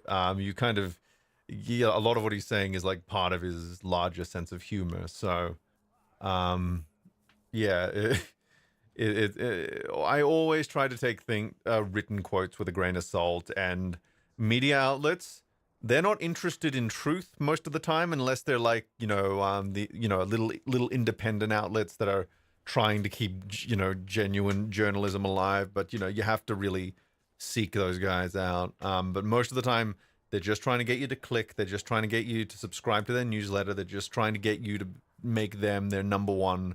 They're trying to get ad revenue. They're trying to get clicks. They're trying to get, they're trying to make a profit. And unfortunately, making a profit is sometimes, is sometimes not the most profitable thing in the world. I sometimes telling the truth is not the most profitable thing in the world. Sorry. So, oh well, yeah, that sounds about. Isn't that great when they when the source is like a paywalled article? Like the Joss Whedon interview, right? Was that one paywall? Because I read that entire thing, you know, that entire interview with Joss Whedon that people, you know, bandy about as like him character assassinating himself. I read that whole article, and it was like the opposite. It was like almost the opposite of what people were describing it as, where he was like, he was admitting to making mistakes and stuff, and he admitted to, you know, disturbing aspects of his childhood, but he wasn't. But there was a lot more context and, you know, things surrounding it as well. So yeah, it's always good to. I'm always, you know, I've grown. I think I've you know, I used to be a little bit naive because I just thought I used to be a bit naive, and then I turned a little bit cynical, and now I think I've developed a healthy skepticism of what I see in the media, where I'm not just immediately being dismissive, I'm not immediately accepting, I'm just acknowledging what do I know, what don't I know, and what could the reality of this be? You know, I'm basically what I'm doing is thinking. I'm thinking deep about every piece of information that I get. And you know, I try to. I think being someone who is I'm relatively a public figure, I believe. You know, I have a following, I have a responsibility in that regard. So, you know, I try to make sure that, you know, the way I'm engaging with this information isn't propagating things if I can't isn't propagating unhelpful narratives or misinformation if I can help it. I got him! Get him! Something just moved over there. Every time oh, my favorite example is whenever they say they have, there's a bunch of news and all they say is our sources tell us, and it's just like, you want to list these sources? It's just like our people on the inside, and it's like, I mean, look, if you're if you're an outlet like Deadline who does legitimately have insiders feeding them information, then sure. If you're anyone else, you know, I think the worst example is Doomcock, right? Where he's almost never right. And anytime he is right, it's usually because it's usually not even his scoop. He's just kind of reiterating information other people dug up. My source is that I made it the fuck up.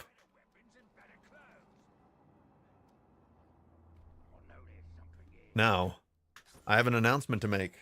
I have made a purchase recently, a life-changing purchase that I think is going to very fundamentally change who I am as a person. Yeah, the Tross leaks. The Tross leaks were not his leaks. They were leaks that were made to the Star Wars Leaks Reddit that all the, you know, Midnight's Edge and Doomcock then proceeded to report on, but they weren't his leaks. So I have bought a smart water bottle. Because I am someone who struggles to get his water in a lot of the time. And so what this gadget, this gizmo right here, you know, it's a water bottle with a sensor on it. It can detect how much water is in the bottle, how much I drink from the bottle, and then it sends that information directly to my phone. And if I had like a Fitbit or something, it would send the information there as well. And it reminds me to drink. It has LEDs to remind me to drink. And yeah, it'll allow me to keep track of my hydration a lot more than I was able to before. And already, I'm a lot more I've been keeping up with my water a lot more thanks to this, and I kind of want to buy more of them because they're kind of really great. Can you fill it with beer? I believe you can. It's designed for cold liquids only, so that should be fine.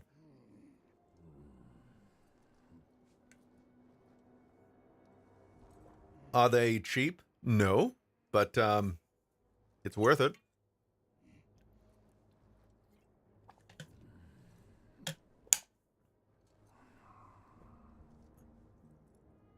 But you see, because, you know, I believe in I have a saying, I have a saying, there is a saying I really like, which is buy nice or buy twice. So I just took a drink from it. The bottom of it glowed to indicate that it detected that I drank, and it just detected that I sipped about 100 milliliters of water just then.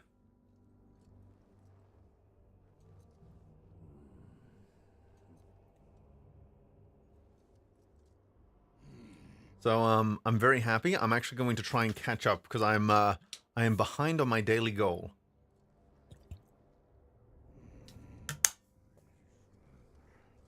This has turned into Meme Plays His Water Tracker. So the name of the company is Hydrate Spark. They sell a few different options. I got the stainless steel one, so they have some cheaper options. I just wanted the one that didn't have plastic in it. Because you know, plastic can seep into water over time. We need a water tracker. You know, that's you raise a valuable point, Jumbles. We should look into getting a water tracker widget for OBS that syncs with Hydrate Spark. Wait, what's the bottle called? So so the company's called Hydrate Spark. They have a few different options. I got their stainless steel Hydrate Spark Pro, but there are many different options. And it has a reputation as an Apple smart water bottle. I don't know why it's not made by Apple. And I have an Android phone, so I don't really get it. And it's not even, and it syncs up the Fitbits as well. So I'm not really sure where that narrative came from, but I think it's because they sell them at Apple stores as well. So maybe people get that like misconception. I don't know. Oh no, I gotta refill my water bottle. So I'm trying to wean myself off single use, because for the longest time my system was to use like really big bottles of really big single use water bottles. You can get at the store. Mainly because tap water tastes gross because, you know, it's got all kinds of impurities and everything in it. So it tastes gross. It gets even grosser when you leave it to sit around. So I just wanted something that was already pre-filtered and everything. But now that I have this, I kind of want to invest in like a water purifier. Like you know, one of those countertop ones. So now I'm filling up my smart water bottle, not sponsored. Fuck, I wish I was sponsored. They could pay the bills this month. But I'm filling it up. And I'm only telling you this because it would be a very awkward thing if I suddenly went silent while I was filling that up. But yeah, that's filled up. I screwed on the cap. And I'm just waiting for it to detect that I put liquid into it. Do you detect that I put liquid into you? You're meant to glow blue when that happens. This is how you know this is not a sponsorship, because it's not doing the thing it's meant to do right now. Let's see if it can still detect that I drink.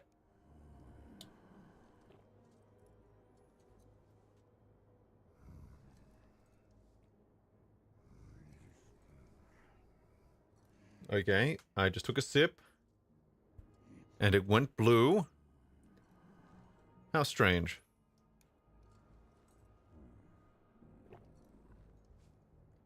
Detect my sips, damn it! Oh, there we go. It detected my sips. And now... Okay, cool. Cool. I think I might have not calibrated it, because you gotta... Every time you clean it, you gotta recalibrate it. I think I might not have calibrated it right this morning, or I should have something like that.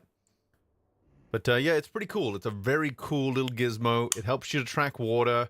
You can set it up to automatically calculate how much water you need, or you can set up your own goals if you have your own system. I just set it to 3 liters a day because I take creatine and stimulants, so I burn through water faster than most people.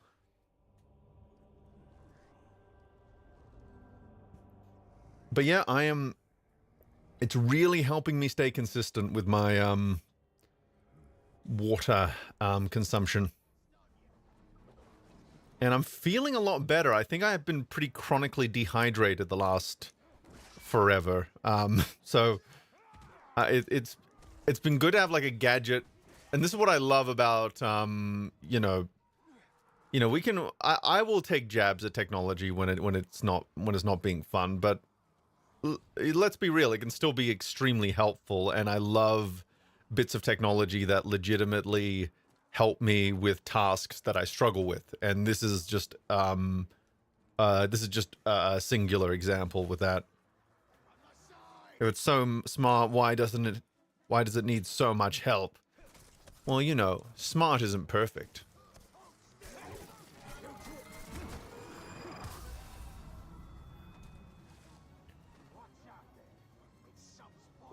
Yeah, it's like, I have such mixed feelings about that Insomniac Spider-Man 2. I really do. My hype is not, it looks good. It's just it's really hard for me to get behind the idea of Harry as Venom. Like, it is so difficult for me to because it does feel like a dilution of both characters, if that makes sense.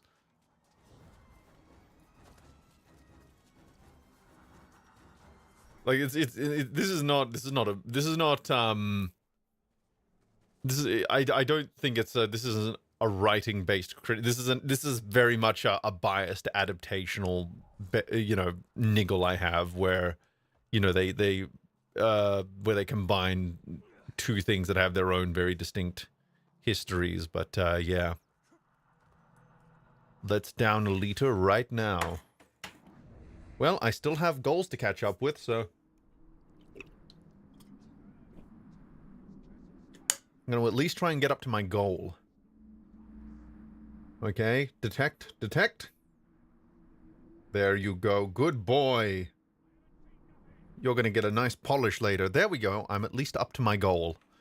Like, as in not as in my daily goal, because my daily goal is 3 liters, but it also keeps track of how much water you should be drinking on an hourly basis, and you can try and keep up with that as well. I'm not as good as keeping up with the hourly goal, needless to say.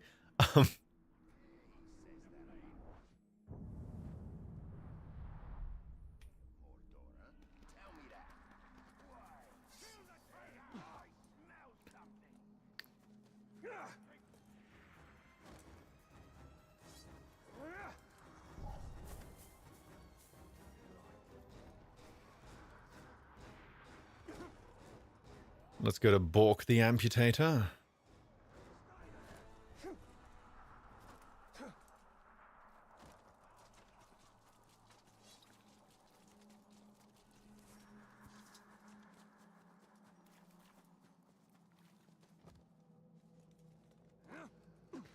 Oh, did you make did you make a mistake? Did you make the mistake of chugging cold water? What do you mean, controller disconnect? You're not allowed to disconnect from me.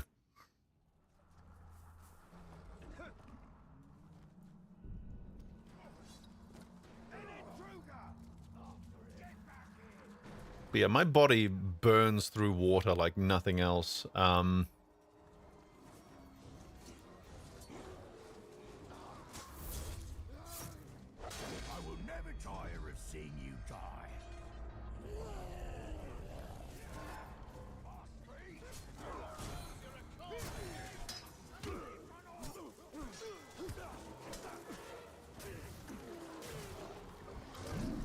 Oh my god, I don't want to die. Dying is lame.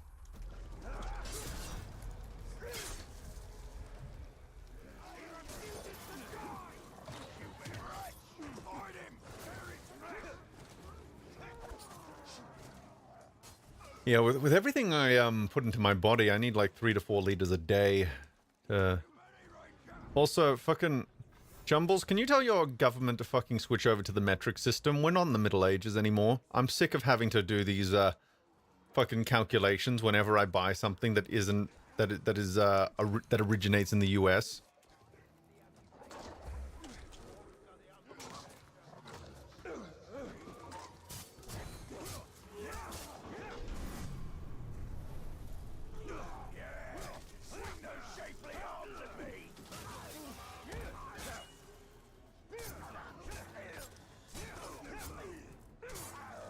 What the fuck is a kilometer? Well, it's like a meter, but kilo.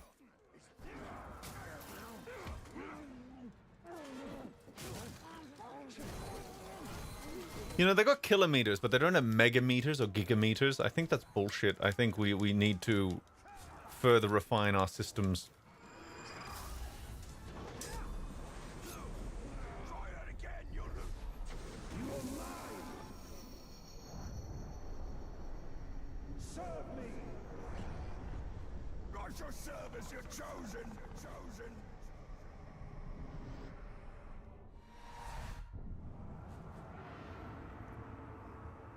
Now, please, where's the stunted slime? Oh no, I forgot they fucking... Okay.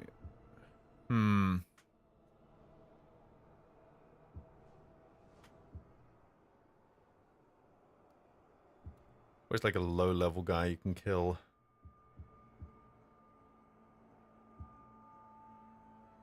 I don't know, kill them. I don't want to... no duels today. How about... No, I'm gonna level you up first. I'm gonna make you a big boy. Oh, I can't level you up. Why can't I level you up? Well, you're gonna look really cool then, because, what's your gimmick? What's your existing gimmick? Are you poison?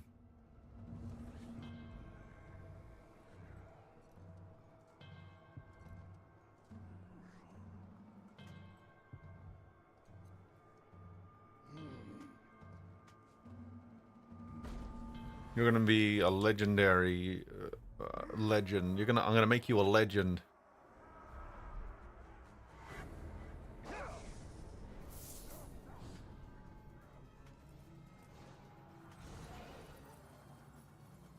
Also, I might throw up again. Oh my goodness.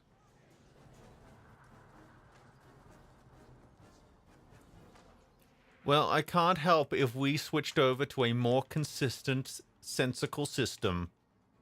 Man, I gotta plug this controller in, because I think it's out of juice. And it's on the loose.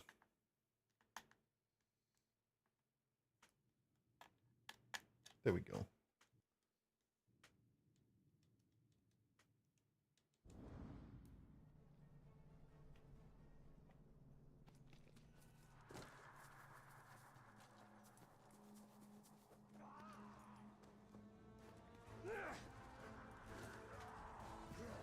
See, I have been looking into how to...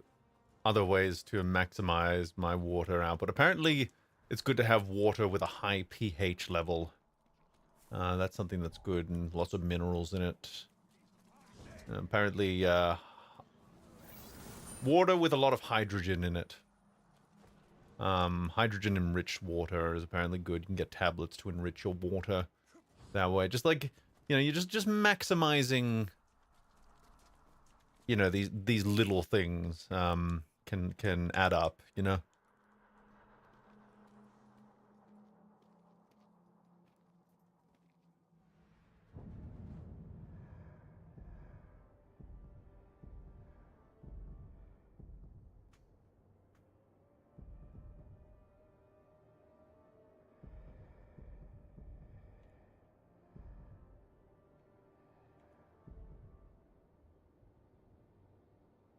I will help my ally then.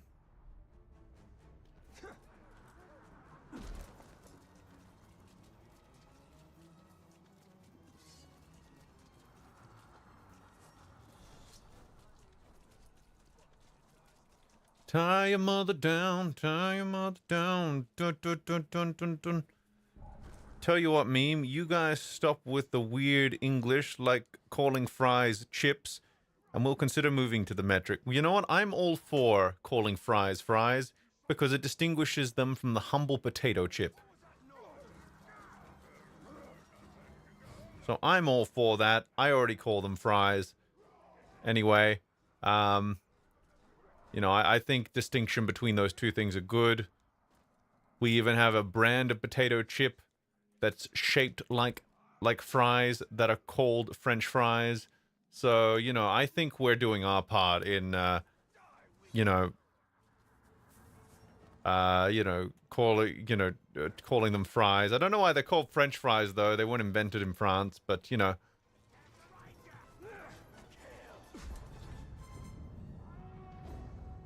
Yeah, I'm all for calling them. Well, it depends on what they are. Like some things are definitely biscuits, but other things are definitely cookies. So I'm willing to meet you half and half on that. As long as you stop calling scones biscuits, that'll be fine.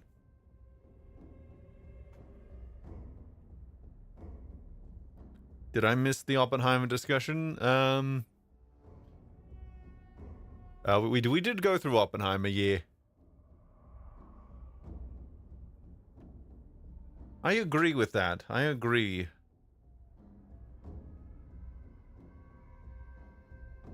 But a scone is not a biscuit, is all I'll say. You know, I think a biscuit is a round, you know, it should be, for it to be a cookie, it should be round, and it should preferably have a topping like a like chocolate chip or something like that. I think cookies should have a very specific form factor, is what I'm saying.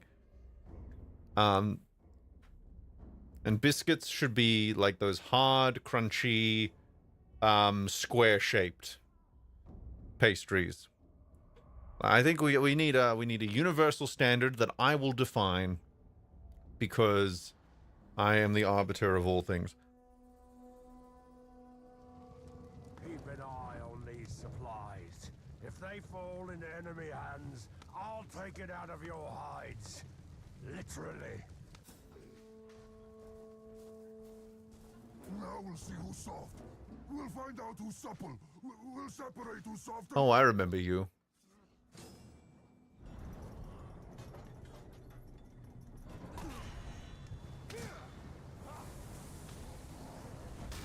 So many visitors. I'll got him, I'll got him, I'll got him, and I'll got you. Oh, my cat is choosing a very bad time to wake up and interfere.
Oh god. Oh shit. Oh god. Oh shit. Oh god. Oh shit. Oh god. Oh shit. Oh god. Oh shit. Oh god. I need to heal.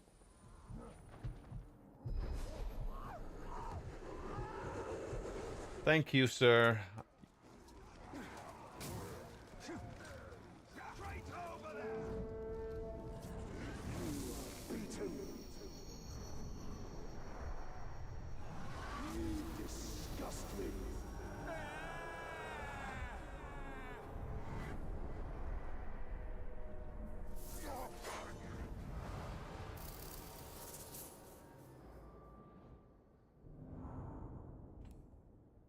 Meme, didn't you beat this game? Also,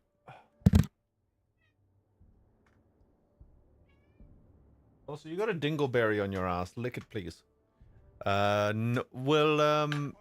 got through most of the campaign, but now we're in like the post. We're in the Shadow Wars. We're in the epilogue of the game now, and I still got DLCs to play as well.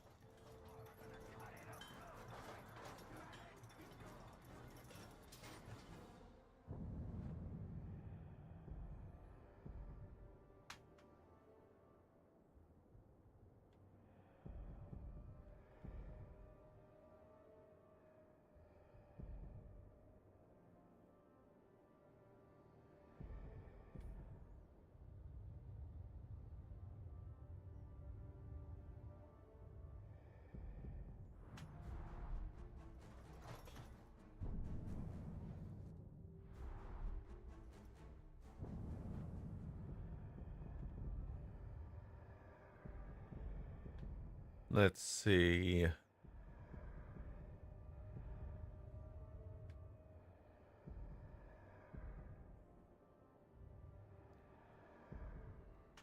Oh, dear Lord.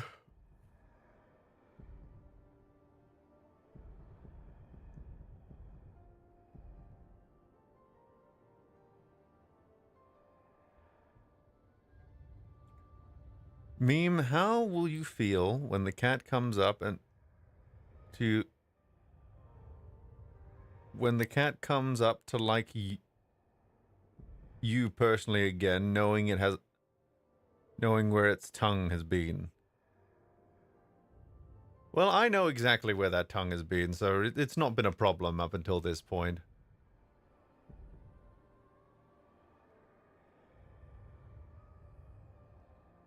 You know, dogs use their tongues for the exact same purpose.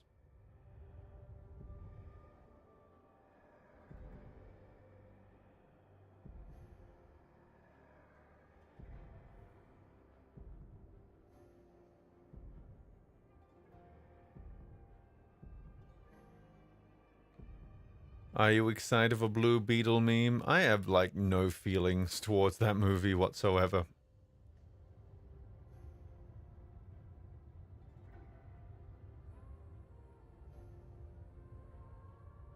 I'm just like so apathetic towards a lot of upcoming media at the moment.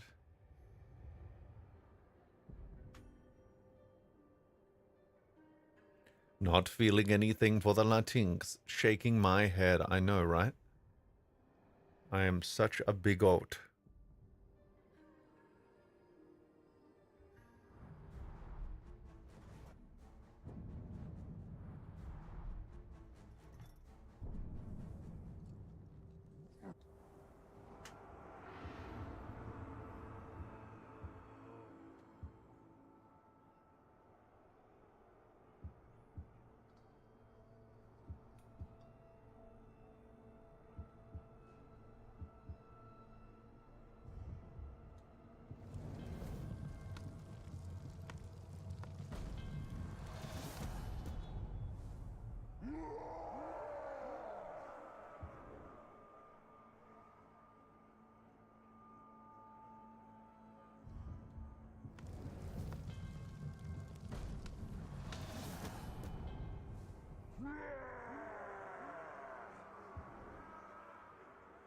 See, I don't even know. What does it mean to underperform domestically? I don't actually have a scale for that in my head.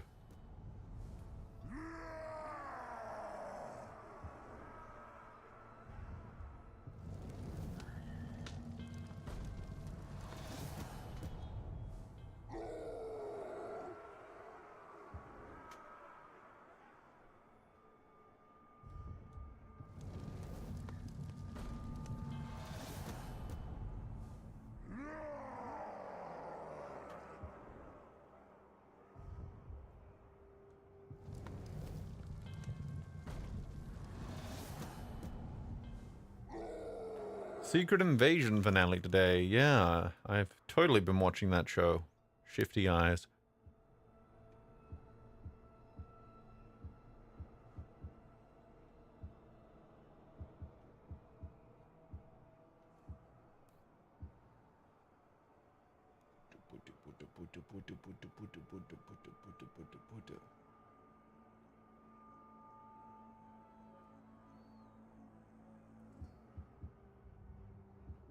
totally been keeping up with my Marvel. What are you talking about? There's there's just so many reasons to at this point, you know? So many reasons to remain invested and to put time into keeping up.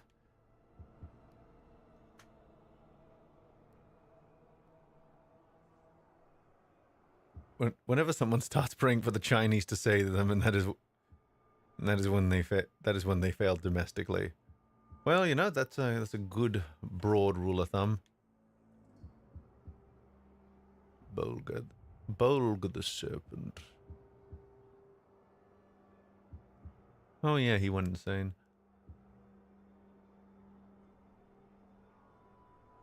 The Marvels is coming up. Ah, yeah, fucking kill me. I could take or leave Dune 2. First one was, you know, I liked it enough. You know, I wasn't crazy about it, but, you know, it was pretty neat.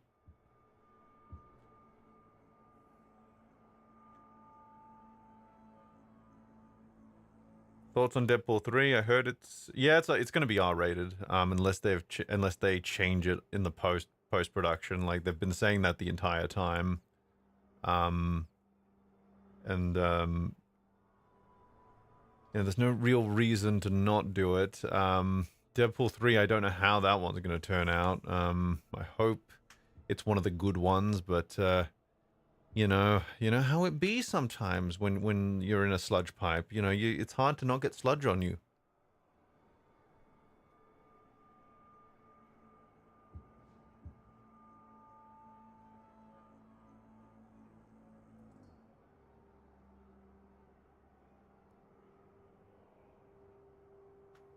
You know, it looks like it has the ingredients to be a wacky, you know, violent, meta-rific adventure, but we know how they handle meta and multiverse, you know, nowadays. You know, we used to know how to do it a bit better all the way back when, but we don't do it so well now. So whenever... and the reason we don't do that so well right now is because we don't really do stories very well right now. If you tell a story nowadays, you tend to tell it badly. So if someone is coming to me with a movie and they're saying this movie tells a story, I'm like, I'm concerned that you're trying to tell a story because you don't seem to know how to tell a story. And that is my opinion of Hollywood right now. Found out the Witcher director has come out saying she didn't want the white man and wanted a more diverse cast for, well, how that... Yeah, that's a good thing to focus on instead of like fucking anything else. You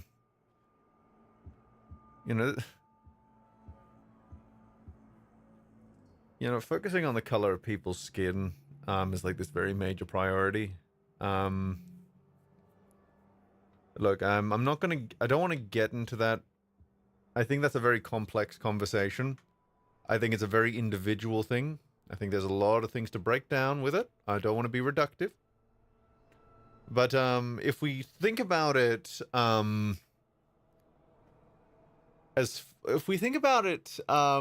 guess, on the scale of priorities when it comes to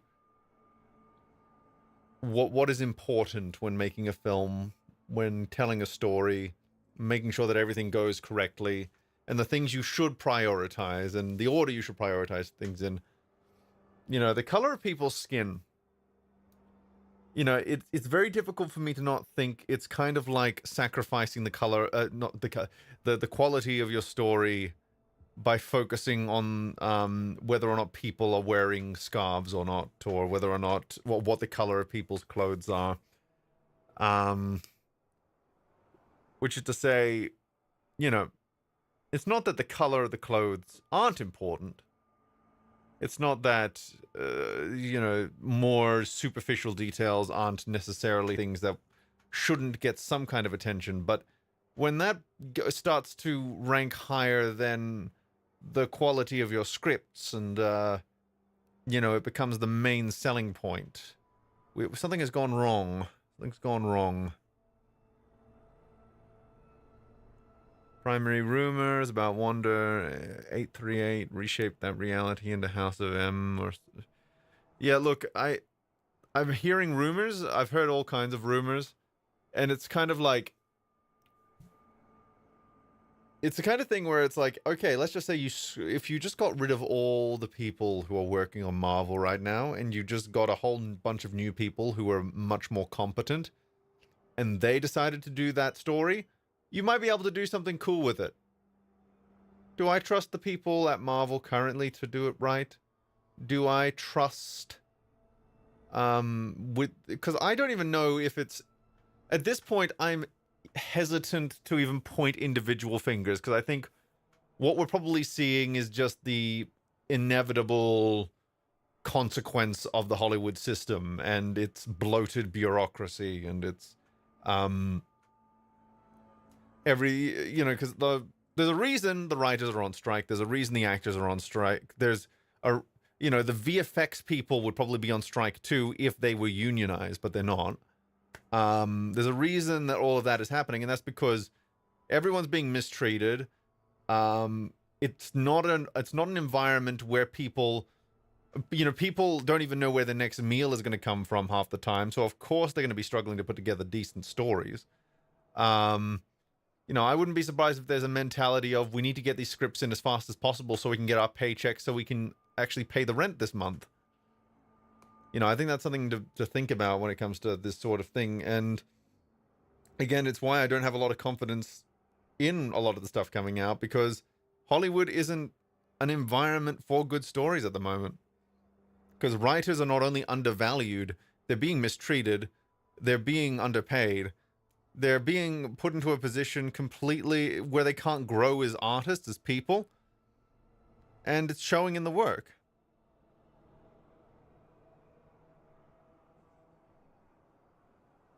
So yeah, that's my whole thing about it at the moment.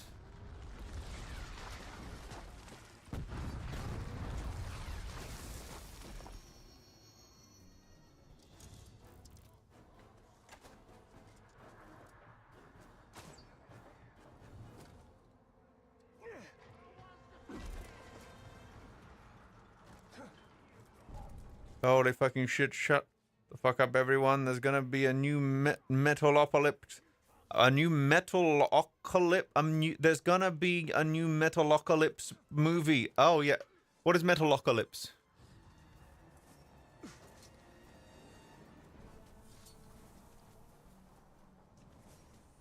Someone fill me in so that I can be excited too.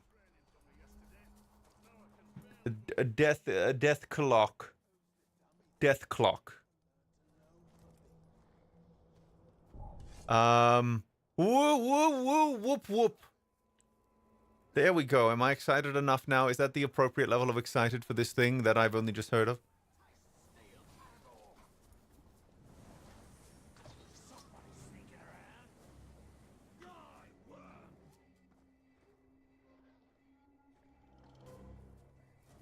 I stand with AI over the entitled writers who put forward things like Batwoman and not thinking they could do better. Well, the thing is, what if their perspective, writing those shows is informed by the fact that they are being mistreated in Hollywood, and because they can't really do anything to the higher ups, it's kind of coming out in these very uncomfortable ways. I think that's something that needs to be considered. Because if they are being underpaid, are being mistreated, they're not getting like a lot of very basic rights. Of course the work's going to suffer, and of course it's going to come out in very ugly ways in their work. So I think it's just, something to think about. Something to think about.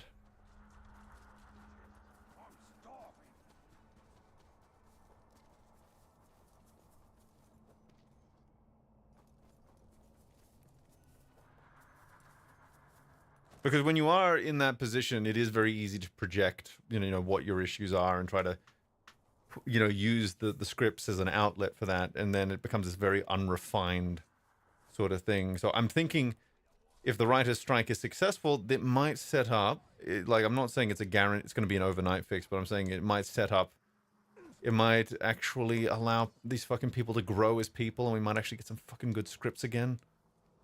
Because again, I don't, this it hasn't exactly come out of nowhere.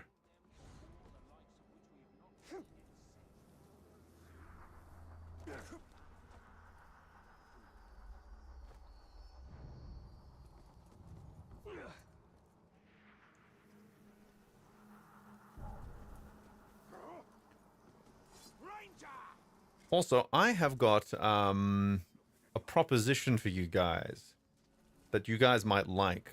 So I've been thinking I'm missing doing regular stream repositories. I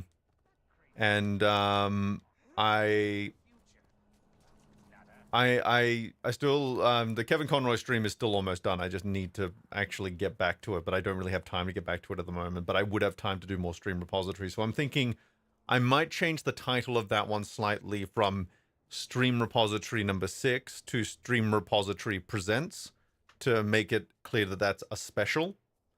And then I'll finish that when I have time to finish it. And then we can go back to regular stream repositories in the meantime. Does that sound good to everyone?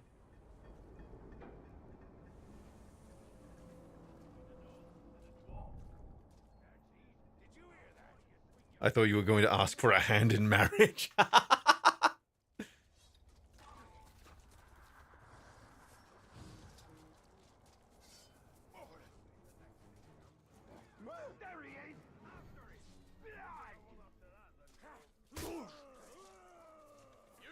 Just popped my head in the doorway and I'm already being propositioned. Bloody hell. Hi, Bilbo. You know how it be. We run a very tight ship here.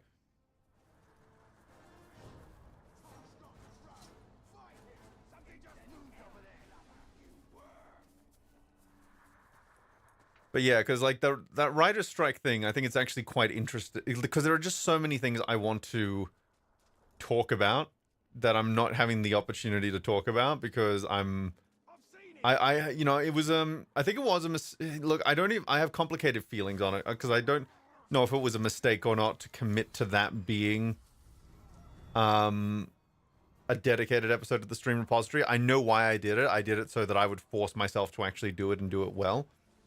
But that did disrupt the workflow on that show.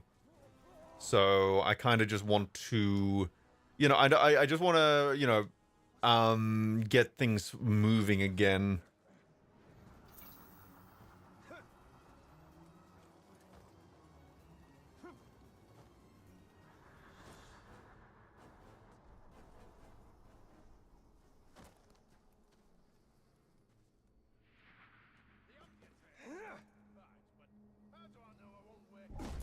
What am I even doing? Oh yeah.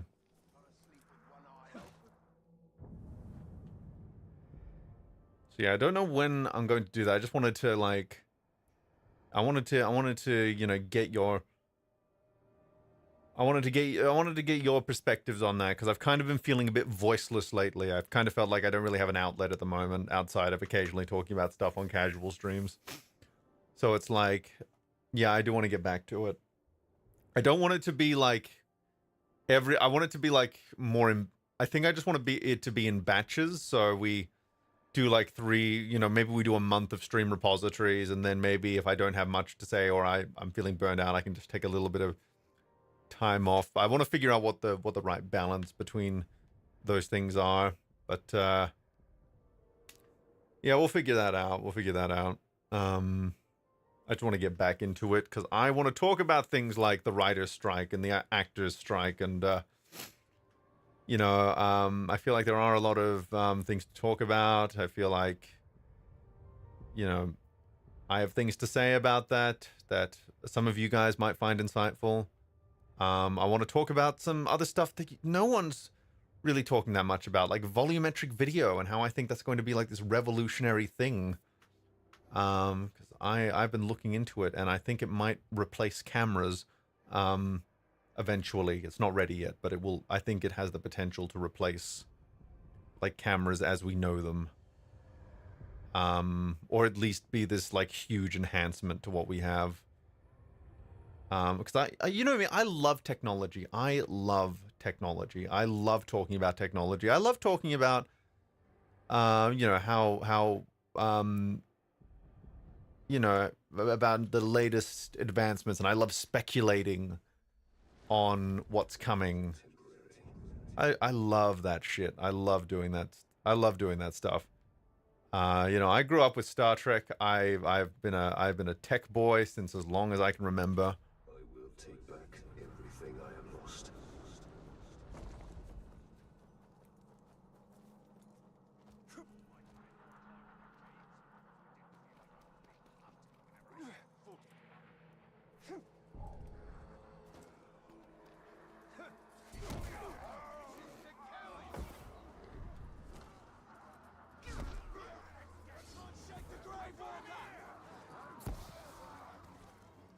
What the fuck?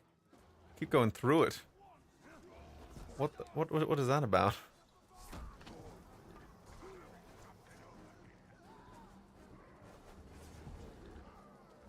Just give me my robot cat girl waifu and I'll be happy. I'm sure that is on the horizon. We're about to enter the... Because this is the interesting thing, right? Because this is, just, you know, only a couple of years ago, like, humanoid robots were like this super niche, like, experimental thing that wasn't really being deployed anywhere. And now we have, like, humanoid robots being used in factories now.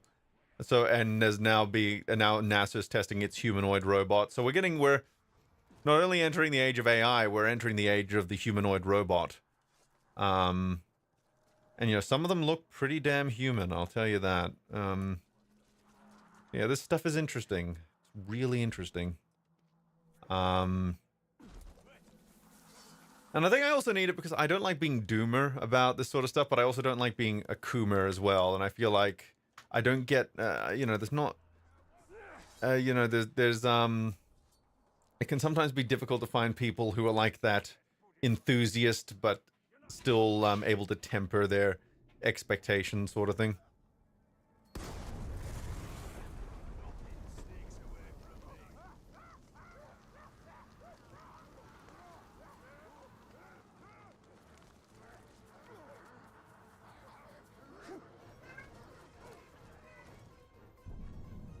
So instead you became a boomer. I think I'm the opposite of a boomer, if I'm going to be honest. I think I'm like... I'm usually the tech support of my group. You know, I feel like if there's anything I can pride myself on, it is that I generally know how technology works. Also, this is something else. I'm going to try, hopefully, so I want to take my music making ability to the next level. So I've started learning a bit of music theory. You know, I'm not an expert by any means yet, but I'm starting to learn the basics, and I'm looking into buying like a keyboard that I could also hook up to like a digital audio workstation or a DAW, so that I can start making my own music. And I also want to learn how to play guitar and drums. But I think learning how to play like the piano, the keyboard would be the best first step, because I feel like that's a lot of the musical theory out of the way, a lot of the composition stuff. And so, yeah, that's something because I feel like, and I've been looking at studies as well, and apparently learning to play piano is actually quite good for autistic people, because that helps with the gross motor side of it, gross motor coordination sort of thing. What DAW do you have? Oh, I'm experimenting with DAWs at the moment. I played a little bit with FL Studio. I played a little bit with Magic's Music Maker. I need to get an actual keyboard that can hook up to it, and I'm trying to figure out like what the best option would be, because I also want it to feel like a proper piano as well.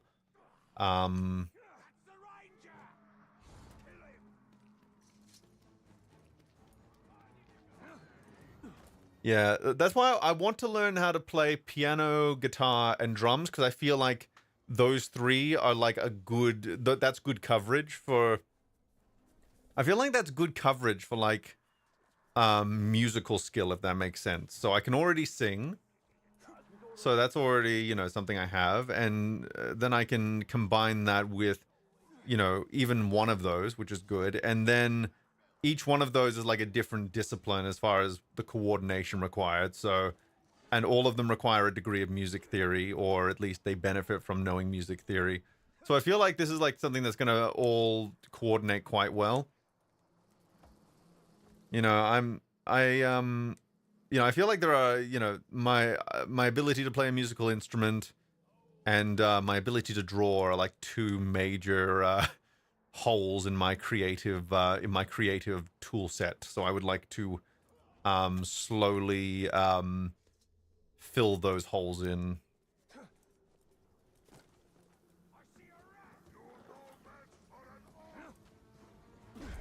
I'm biased against piano, but guitar and drums are definitely worthwhile.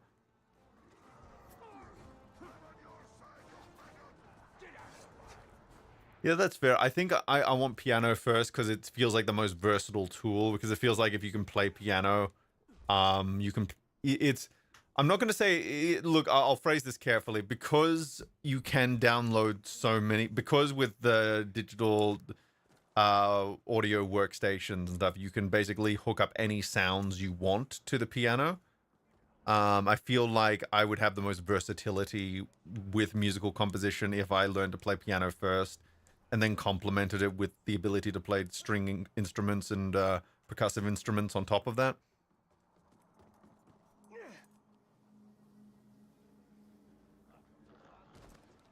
So it's like, and I just want to learn, I want to develop the coordination, the finger coordination as well. And so that would start with piano, and then I can develop additional coordination with guitar and, of course, with drums as well. Like, I think they're all, there's a reason I want to do all three, because I feel like they're all different levels of coordination that I would benefit from.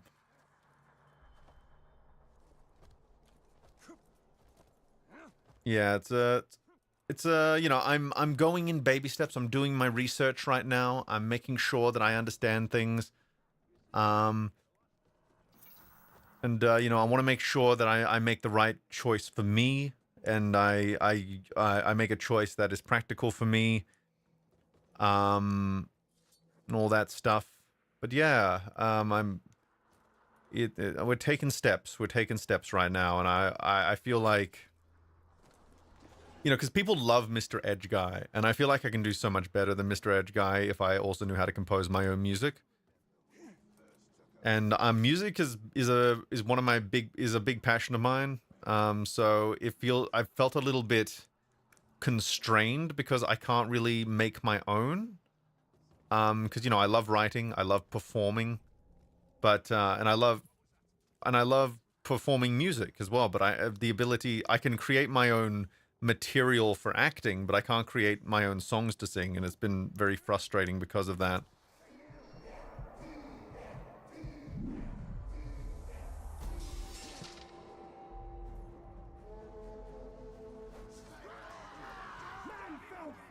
Form an orderly line, boys. You'll all get your turn to play with our guest. I get you mean. Felt like that since I fucked up my hand. Oh, I'm so sorry to hear that, Bilbo.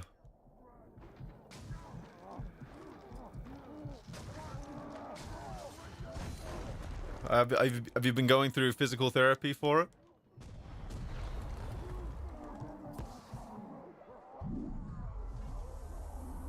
Wow, I just got majorly fucked. Was it a shock, sweetness, to die so quickly?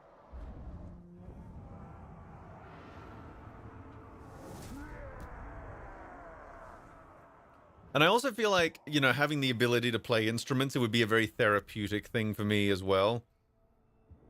Because I feel like that's just another form of expression that I am interested in. Because I'm very good with words, and I'm very good at speaking my words. But I feel like music has this whole other dimension of expression to it, and I'm very interested in it. And also, I kind of want to, I wouldn't mind having the option to busk some days, because, any source of income is a good one. Yes, once you have the basics down, just sitting there and playing can be very therapeutic. Yeah, that's what I mean. I feel like I would get a lot if I just had enough skill, if I had just enough skill to fuck around on the piano competently, or fuck around on guitar competently, or fuck around on the drums competently, that would just be like a, you know, it would be a very beneficial thing psychologically. Apparently there's something you can do to fix it with steroid injections. My hand, my, so, ooh. So, I'm not sure if he has any videos on it right now that would be helpful, but there's a user called Knees Over Toes Guy who's kind of changing the way we look at physical therapy and injuries and stuff, where he started out by showing that you can repair, you can help knee injuries just by strengthening the muscles around the injured joint, and you can thicken up the tendons around there. And now he's moving on to like helping people with back problems and people with shoulder problems and people with elbow problems now, actually. So maybe keep an eye on his channel. He might have some stuff in there, if not now, but then eventually that could help recover. And maybe look into like tendon strengthening and stuff like that for injured hands and stuff, because apparently we're starting to enter a point where our perception of these things is changing.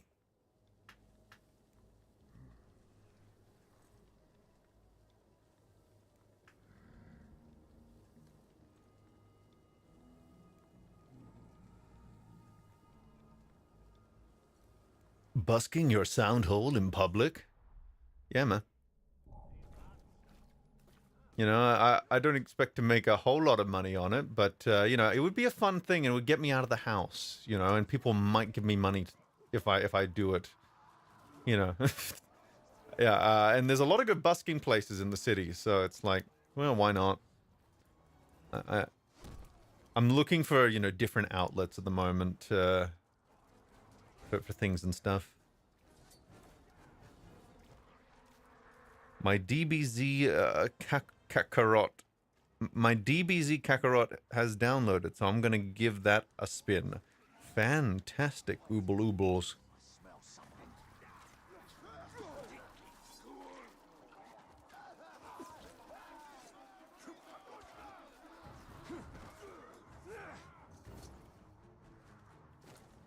I mean, if I ever do offer commissions, we'll see. We'll see.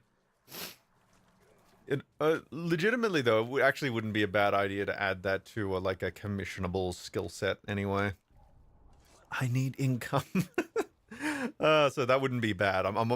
That's another, you know, that's another motivation, is that, you know, more marketable skills is not a bad thing. More marketable skills is definitely not a bad thing. You know, it's a offer. Pfft, I'm demanding. Well. Well, the price just went up in that case, Jumbles.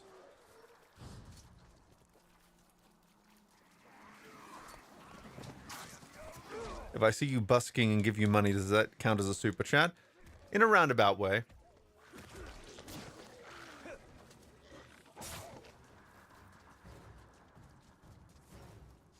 Capitalist after my heart. Well, you know, you can hate the game, but you gotta learn how to play, as they say.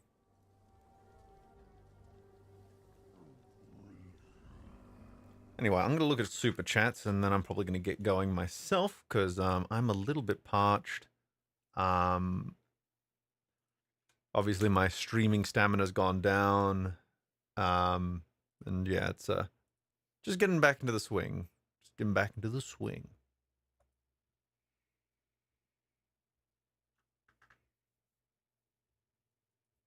And, you know, I talked about Barbie and Oppenheimer, and, you know, I think I was pretty fair on Barbie, all things considered. I wasn't like, you know, I was very vocal about my criticisms, but I was also willing to see what it was doing, so... Okay, already read these two. Neat. Just gonna check Streamlabs just in case. The fence was indeed sat on. Well, I think I came out saying that it was a mess. So I'm not sure if that's fence sitting. I think it's just I didn't veer too. I just didn't have a strong. I didn't have a strong take on it. I just had a. Oh yeah, this had an aspiration, but it didn't really. I don't feel like it accomplished its goal. But I can see through the text what it was trying to do.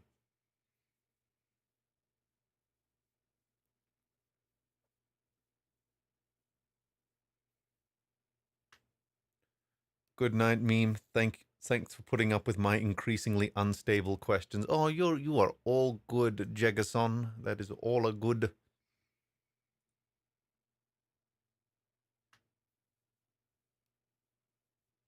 Memes going floppy already. Well, as you know what they said in the 90s. Don't copy that floppy. Big thinks. Was that the 80s? I don't know. I feel like it would have been. I feel like there might have been some crossover there. Anyway, there's no super chats there, so we're good. Someone has to ask the kink question every now and then, Jackson. Exactly.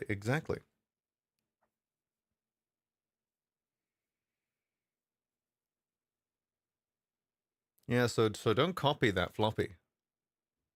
Is all I'll say. But yeah, it's been fun, peeps.